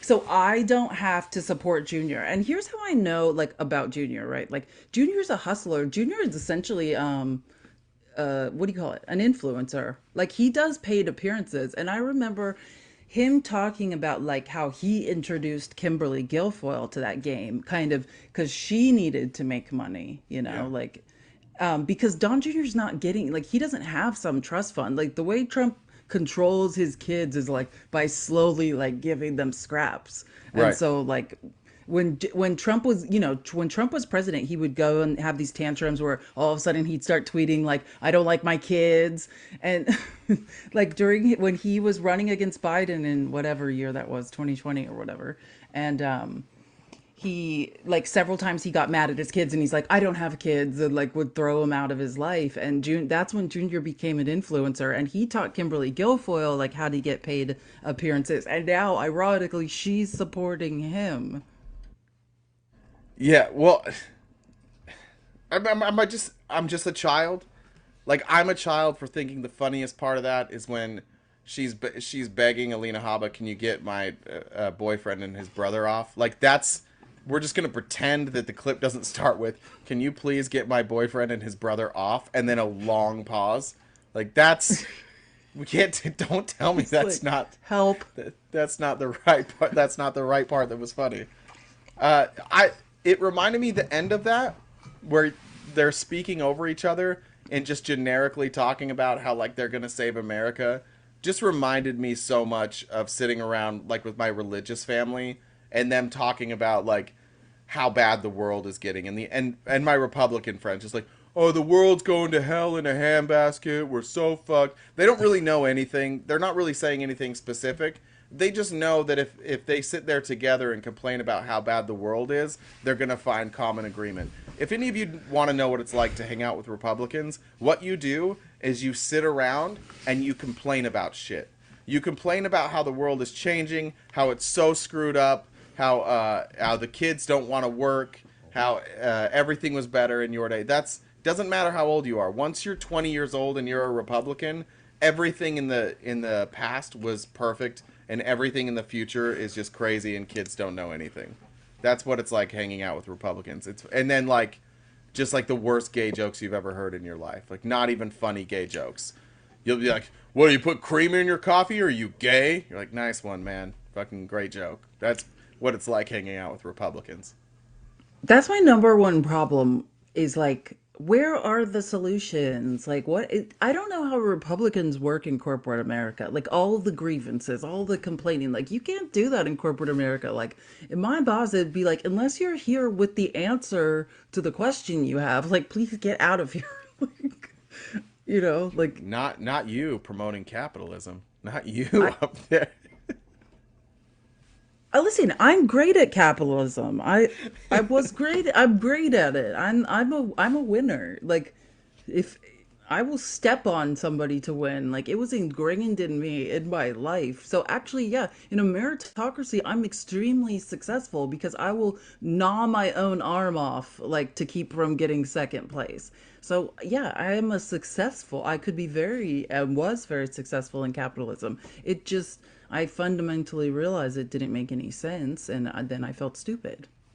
It's kind of politics to me is kind of like the weatherman, right? Like, have you seen that weatherman or that clip of the weatherman who just loses his shit? And he's like, they're I like, thought you were oh, gonna it's say gonna be cold. Winnebago man. You remember No, the Winnebago man that would just no. scream? Yeah. He's like, every day I come in here, I report the news. If it's gonna, I don't choose what the weather's gonna be, but when it's gonna be cold, I get shit from all of you. I have people tweeting at me and messaging me about the weather, and then heaven forbid I get something wrong, I got to hear about that too. And like that, it's politics and the weather. Those are like the two people where nobody really understands it. And so because they don't understand it and they don't want to learn anything about it, they just sit around and pretend that it's awful. Like that everybody in politics and every meteorologist is like the dumbest person. How could they not see that the snow was coming? Well, bitch, it's because weather's really tricky to predict. That's why. And it's doing this thing where it's ever changing. It can change in a moment's notice. And so sometimes when we said there was a 70% chance of snow and it didn't snow, that was the 30%. But that's political speech too. And the Republicans now, because they have no more plans, like they used to sometimes have plans, but because there's no plans, that Republicans it's just like hearing people complain about the meteorologists. They have no solutions. They don't even really know what the problem is. They just know that like some people have less money right now and that there's homeless people in liberal cities. That's all they know.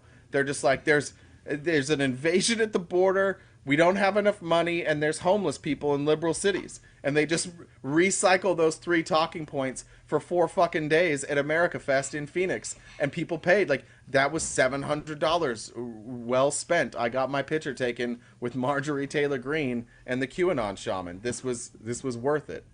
But that's essentially where we're at now at the Republican Party, where they don't understand anything. And so they're just going to sit around and complain about shit vaguely, super vaguely. Yeah, and it's like the unhoused are in the liberal cities, right? Because that's what the only place they're allowed to be, because not in my backyard, right? Republicans will not allow the unhoused to be in suburbs. Yeah, like you don't want to the be unhoused are shocked where if they're you're- allowed to be. Just because people don't have homes to live in doesn't mean they want to be shot. So they're likely going to go to places where them just existing on a street is not grounds for people to abuse them. They're going to go in there and they're going to go to liberal cities where they might be treated a little bit better, and still not treated very well, because our state governments, our federal governments, we don't do enough to help the people who are unhoused, to help them get back on their feet. But it certainly isn't happening in like Mesa. I can tell you in Mesa, not a lot of homeless shelters. Now, in fact, if you were to sleep on a street in Mesa, I would imagine you're very quickly going to get a phone call to the police, and the police are going to come remove you and be like, "Hey, can you just go to Phoenix, where like you'll be fine in Phoenix, and people will stop bothering you." Yeah. And then we get to hear from the Republicans, why are all the unhoused in liberal cities? Oh, I don't know, because empathy and compassion, and that's where they're allowed. That's where they're allowed to be. Yeah, Not because the liberal cities have failed. Yeah, I learned you this guys recently. won't do anything about the unhoused in your own communities. I learned recently that people who are unhoused are people. I don't know if you're aware of this. Those are other humans. That's my pet peeve. Like, I Were you aware cannot of that? take Republicans talking about the unhoused like they're a scourge, an epidemic, a pandemic. That you know what I mean? Like, these are human beings who don't have a place to sleep or shower, and they're talked about literally like there's some sort of infestation that has to be ridded from the area. Empathy is for the weak. It's actually not big block. I thought that too, though. I was raised very Republican, very religious. I thought empathy was for the weak, but now I actually learned that being able to be vulnerable, being able to put myself in other people's shoes, like, is actually one of my biggest strengths. You and my mom should hang out, though. You guys would get along. No, empathy takes great strength because when you have empathy for those who, especially specifically the unhoused, you then also, if you have empathy for them, you have to recognize like your privilege, right? Or at least at the very least recognize that we live in a system where this happens and that that's okay with way too many people. We have all the means necessary that we could house everybody, and yet hundreds of thousand people of people are sleeping on the streets every night. And that's the, again, this is what I was talking about with Republicans, and specifically Christian Republicans. You've learned through your entire lifetime to just put on the blinders and keep going forward. You don't even look at homeless people. Don't look at them. It might hurt your feelings if you think too much or Yeah, look at don't them look too at a much. panhandler that's waiting there on a freeway exit.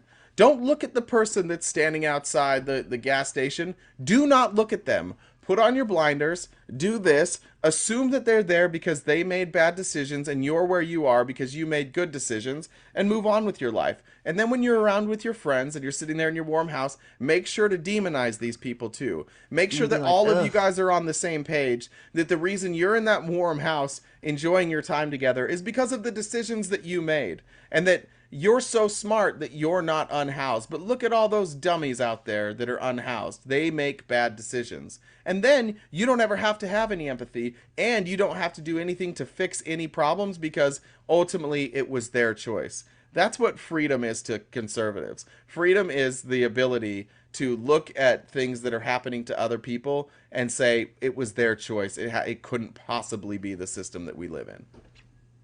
Exactly. And that's the narrative you got to convince yourself of, right? Like, oh, they just didn't save their money. It's not that we are literally all one health crisis away from medical bankruptcy.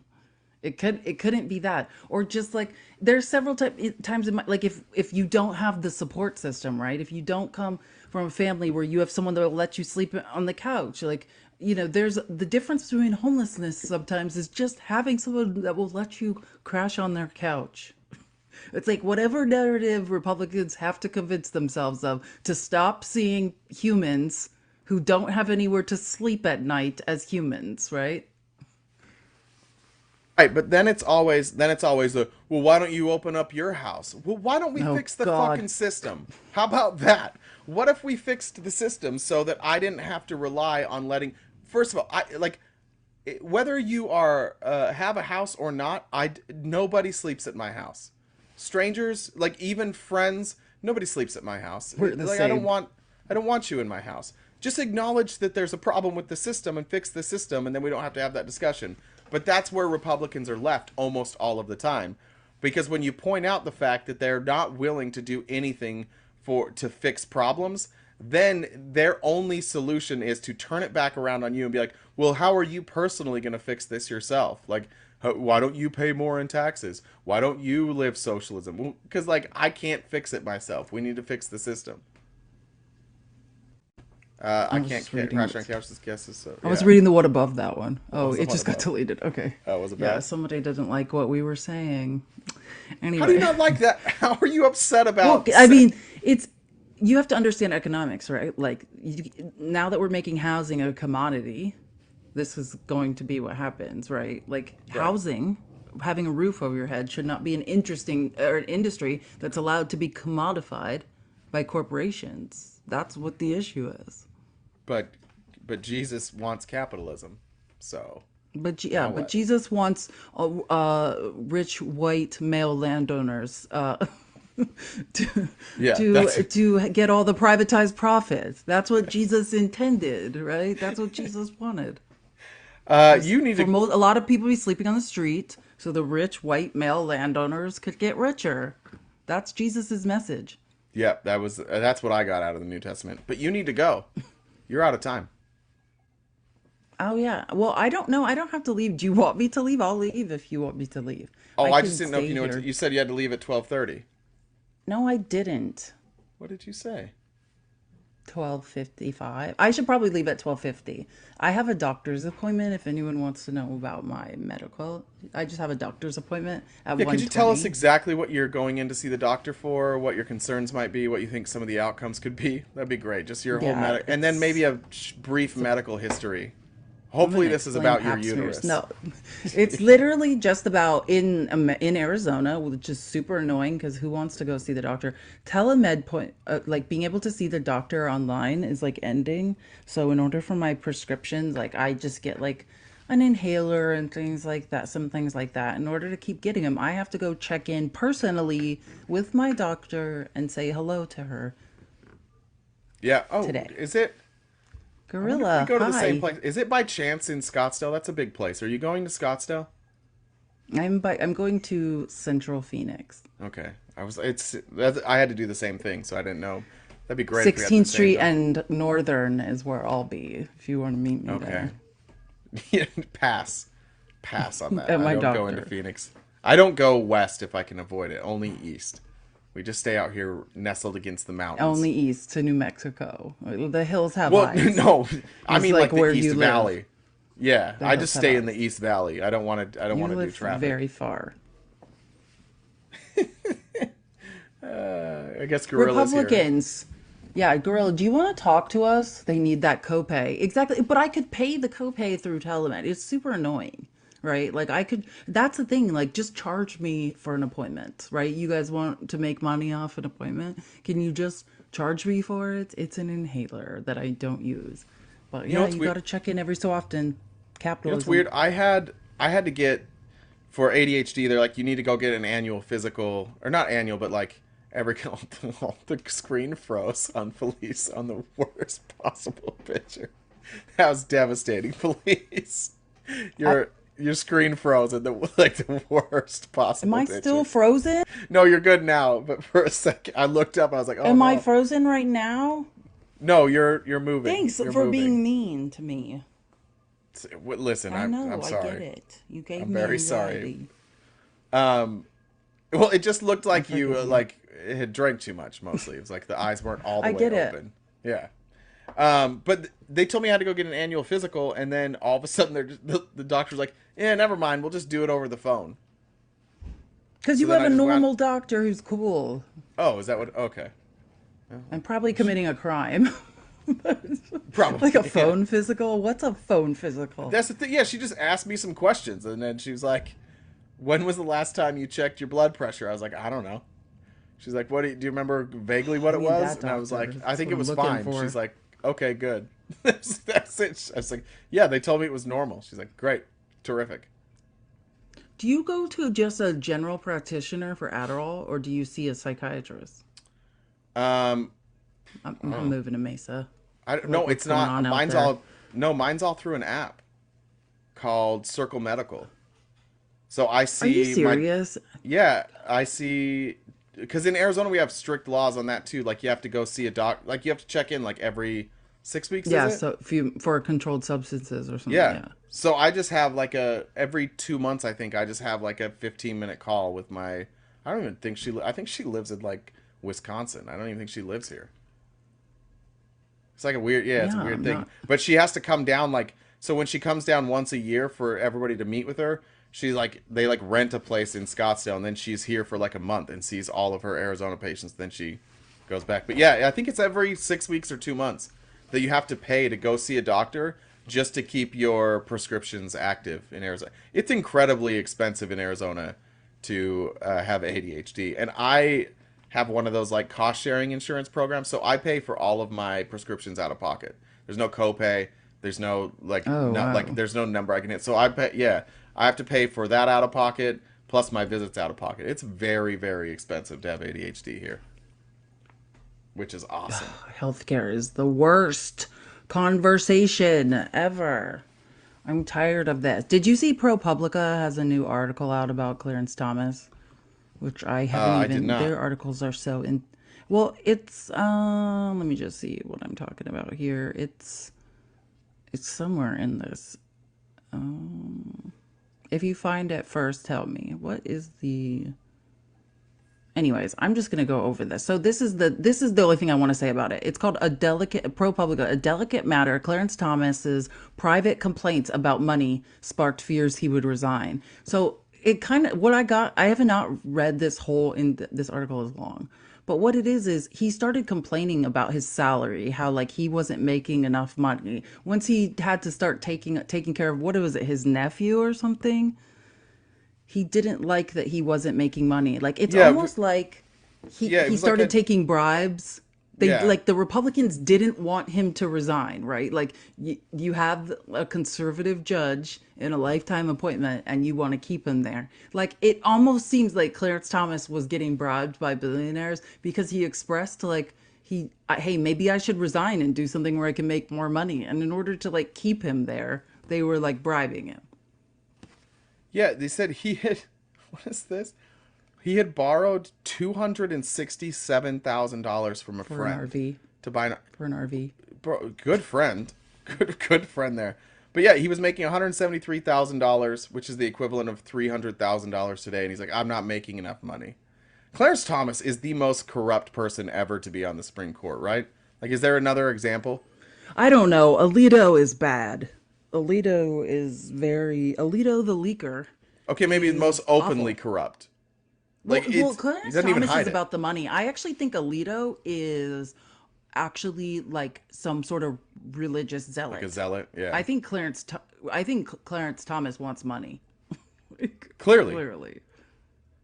I'll have to read. I didn't read the rest of this. Because Alito was involved in like that actual scheme with that other minister who was, getting Alito like with the Hobby Lobby decision, all that. And they had, who I'm talking about, the guy that came and spoke before Congress and Yeah, what said, was his name? yeah, like it was my job to essentially link like conservative religious people who wanted certain things done in the Supreme Court with Alito. Whereas Clarence Thomas is like, I'm not making enough money. This isn't worth my while. Like, enter Harlan Crow.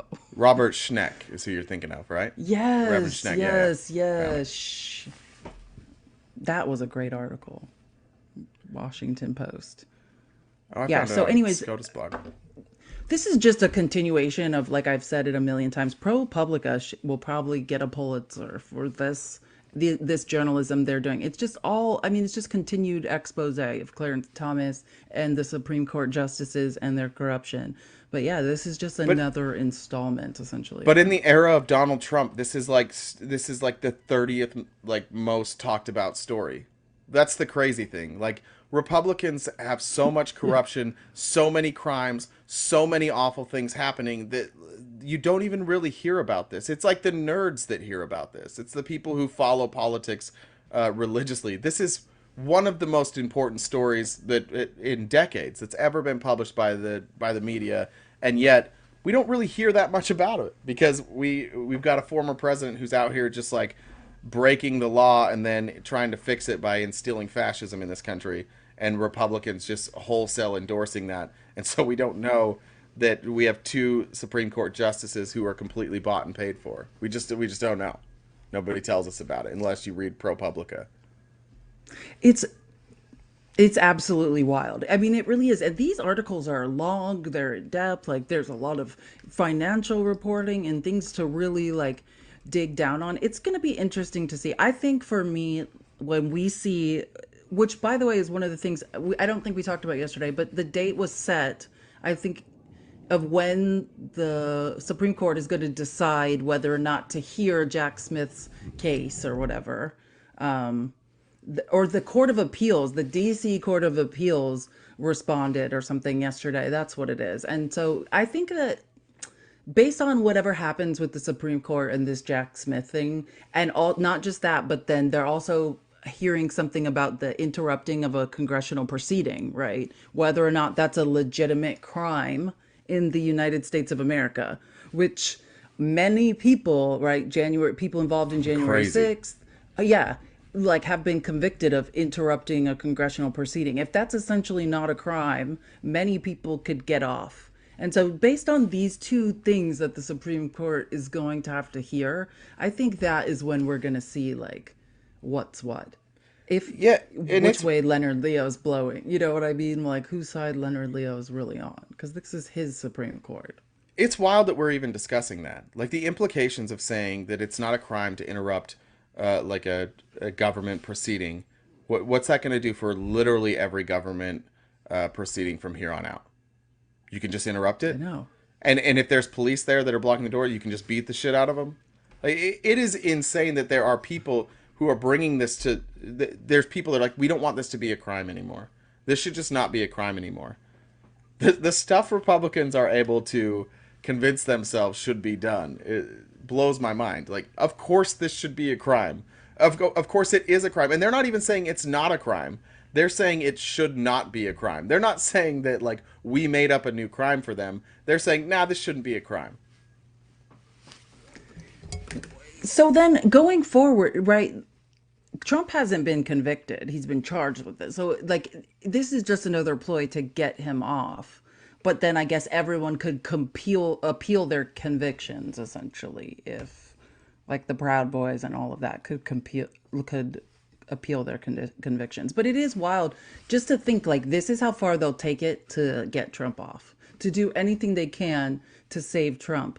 Because if you're saying this isn't a crime, then think what could happen, right? If you're convinced the Democrats or the left are out of control and always up to something, why would you want the left or Antifa or whoever you think it is, right? This story, like that, isn't that the story they're trying to tell, that January 6th was Antifa interrupting a congressional proceeding? Yeah, So yeah, why because would they you want yeah them they to needed be that. allowed to continue? You know what I'm saying? Make it make sense. They also The line convinced- of logic makes no sense. Yeah, did they also convince Trump to schedule a rally on January 6th? Did they also convince Trump to tell people to march to the Capitol? Like, it just Antifa figured all of this stuff out. They were 12 steps ahead of Trump and were putting the thoughts in his head of like, how Yeah. are we going to get all these Trump supporters Incepted him. to follow us? Incepted him. Yeah, we'll trick Trump into holding a rally there. Yeah, and then The like go- all the testimony, Yes, the they set Ghostbusters. that all up to everybody that pled guilty, everybody that testified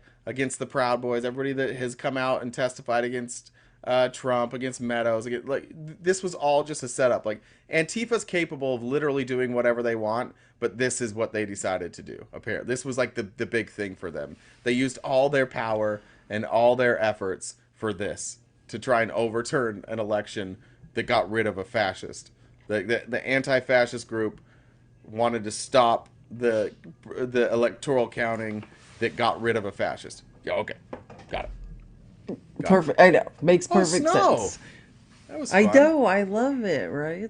Listen to this. This is in that ProPublica article. George Priest, a Yale Law School professor who has vacationed with Thomas and Harlan Crow. So, another guy getting kickbacks from Harlan Crow told ProPublica he believes Crow's generosity was not intended to influence Thomas's views, even though he was bribing him about, around the time he had cases going before the Supreme Court, but What year rather was to that? make his life. What? What year was that? What year was what? These trips. Oh, I don't know. It's Don't not say? listed. Okay. I don't know off the top Okay. of my head. So I'm just gonna read. Yeah, the quote is, or this is what he said. So he doesn't. This guy, George Priest, the Yale Law School professor who vacations with Clarence Thomas and Harlan Crow, told ProPublica he believes Crow's generosity was not intended to influence Thomas's views, but rather to make his life more comfortable. Quote. He views Thomas as a Supreme Court justice as having a limited salary. So he provides benefits for him, meaning Harlan Crow is just doing a little charity for a poor Supreme Court justice who's forced to live at the poverty line. You know what I'm saying? Like, that's cool, Snow Globe. Thank you. So that's the story here, that this Yale Law School professor is saying, like, Clarence Thomas is a Supreme Court justice who is forced to live in poverty And so Harlan Crow's just throwing him some scraps, trips on his jet and his yacht and, buying a neighborhood for his mom. He's just throwing him the scraps because he's so poor. Yeah, and they have in here a letter from Cliff Stearns, who's a United States representative, talking. It's a letter to Justice Thomas, basically saying like, I enjoyed visiting with you on the flight from Jacksonville to Dulles. I intend to look into a bill to raise the salaries of members of the Supreme Court. This was in 2000. Like Justice Thomas, since he's been in office, has just been begging to get more and more money, and then we're surprised when people are giving him money. Like he clearly didn't do this for like, this is the highest honor of my life. It's the highest office in the land. Like I can't, like, do you need to live lavishly if you're a Supreme Court justice? And I think that's how he views himself, is that he's royalty. He should be taken care of. He should be treated like royalty because he's a Supreme Court justice. Federal judges can't accept like a $20 gift card. You know what I mean? Like it is so offensive to the rule of law, to the legal system, to all of this. That Clarence Thomas is offensive to us all, to people living off of 50 grand a year. This man is complaining and his wife works for Republican think tanks and is being paid hundreds of thousands of dollars. Yeah, Well. they're doing fine. They're doing great on money. And thank God that he lobbied for himself to make money and figured out ways for his wife, who's remarkably dumb with what she says, to make a bunch of money just like spewing out debunked Republican conspiracy theories. They're like, could you please show up? We'll pay you 50 grand if you come just spew out a bunch of shit that we could have read on Twitter that's already been debunked. She's like, great, I will be there. I'll be there in a hurry. I'm going to spit this out. Do you need to go? Yeah, I was going to say, if no one wants to yell at us, then I think I'm just going to go go to the doctor. So Well, enjoy your time with have the a doctor. great day, guys. Thanks, Felice. Don't Thanks for change the for outline anyone. today. No problem. See you guys tomorrow. See ya. And I'm going to bring up, thank you for waiting, Miss Julie. I was trying to get through that. Miss Julie. Hi, Jay. Hi, Miss Julie. Hey, Oh, no. can you hear me? I can hear you. Where'd Miss Felice go? She had to go to the doctor. Oh no, she's the only adult in the conversation and I need help. Oh, no. Let me see what I can do. Oh, Jay. What's going on, Miss Julie? Well, I kind of got high off my ass. And then I got real hungry. I thought, oh, you know what I like? Turkey. I had a big turkey sandwich. And then I thought about how on Thanksgiving morning it's all blubbery and goose pimply and white but when it comes out of the oven, crisp and brown and juicy and well, that made me think maybe I should do some tanning for my trip. Oh, no. So I was trying to figure out, now how would I get self-tan on me? I can't reach my back on account of my little T-Rex arms and, well, my back's kind of broad, if you know what I mean. Sure. So, well, at about that time when I was trying to solve that dilemma, I thought, well, I should probably get my suitcase out. So I went back in the storage room, was digging around, still thinking of how I was going to get that self-tanner on. And I leaned and reached for the suitcase, and I guess it was an avalanche. So now I'm under about 200 pounds of books and a 6.5-foot pre-lit Douglas fir. I don't know how I'm going to get out, Jay. But in all the time I've had to lay here and ponder my misfortune, I figured out how to get the self-tanner on my back. How'd you figure that out? Well, I think I'll get me one of them big disposable painter's tarps, and I'll spray the self-tanner on there, and I'll just jump on there naked and flop around like a bass on a boat deck. Jesus Christ. That'll get everywhere. Sorry if I gave you a visual that may scar you for life, Jay. I didn't mean it. Do I need to make a phone call, Miss Julie? Well, Last Jade, time I called the authorities, it took a while, though. They don't respond to me. I don't think it would make a difference if you called anyone or not. See, oh, this is embarrassing. I installed some extra locks on my front door, so I've got 7 deadbolts on there now. I, I thought I got burgled last week. I got up in the morning and my entire box of Twinkies and Ding Dongs, they were gone. Yeah, I I've been thought there. for sure I had been burgled. All the fresh fruit was still there. Yeah, been Just there. the delicious. Yeah, the Hostess treats were gone. They never So take I the put fruit. so I put all those locks on my door to prevent from the burgling reoccurring. Yeah. Only to discover, Jay, it had been Ambien and sleep eating. I was the burglar.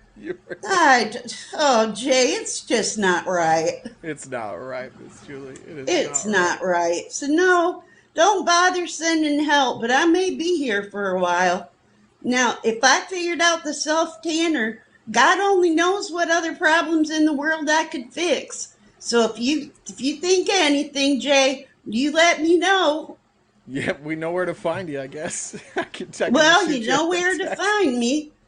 And also, as high as I am, there's no hope for me going anywhere. I'm just laying here not fighting the feeling. That sounds Kind of like perfect. my wedding night. Oh, Jesus. Well, anyway, Jay, guess I'm going to get going. I don't want to run the battery out on my phone because I don't have the unlimited 5G anymore. No. Kind of wore a little thin. Yeah. So I'll check in with you, Jay. But if you've got a problem, I'll solve it. Check out the hook while my DJ revolves it. Damn straight, Jay. That's right. Well, I love you, honey. I I'll love you check too. back in. Thanks for All checking right. in. Bye, dear. Bye. I didn't think I would be free. I didn't think I'd be going rhyme for rhyme with Vanilla Ice with Miss Julie today, but I was happy to do it. That's gonna be it for me today. Sorry for the confusion a little bit today. We were not super organized today, and that's on me. But we will be back tomorrow, Wednesday morning, 8:30 a.m. to noon Pacific Standard Time every day. The replay, hopefully we can get the, we've had problems. We're getting our clips up on YouTube, but the replay, we keep having problems loading that, so it keeps getting pushed out till late at night. So hopefully we get that done. But the replay from yesterday is up. We'll have the replay again today. I wish it was Friday. Thank you guys for all the support, for all the gifts, for the likes. We 246,000 likes. I appreciate each and every one of you, and I will see you back tomorrow morning with Felice. We'll be here happy as peaches. See ya.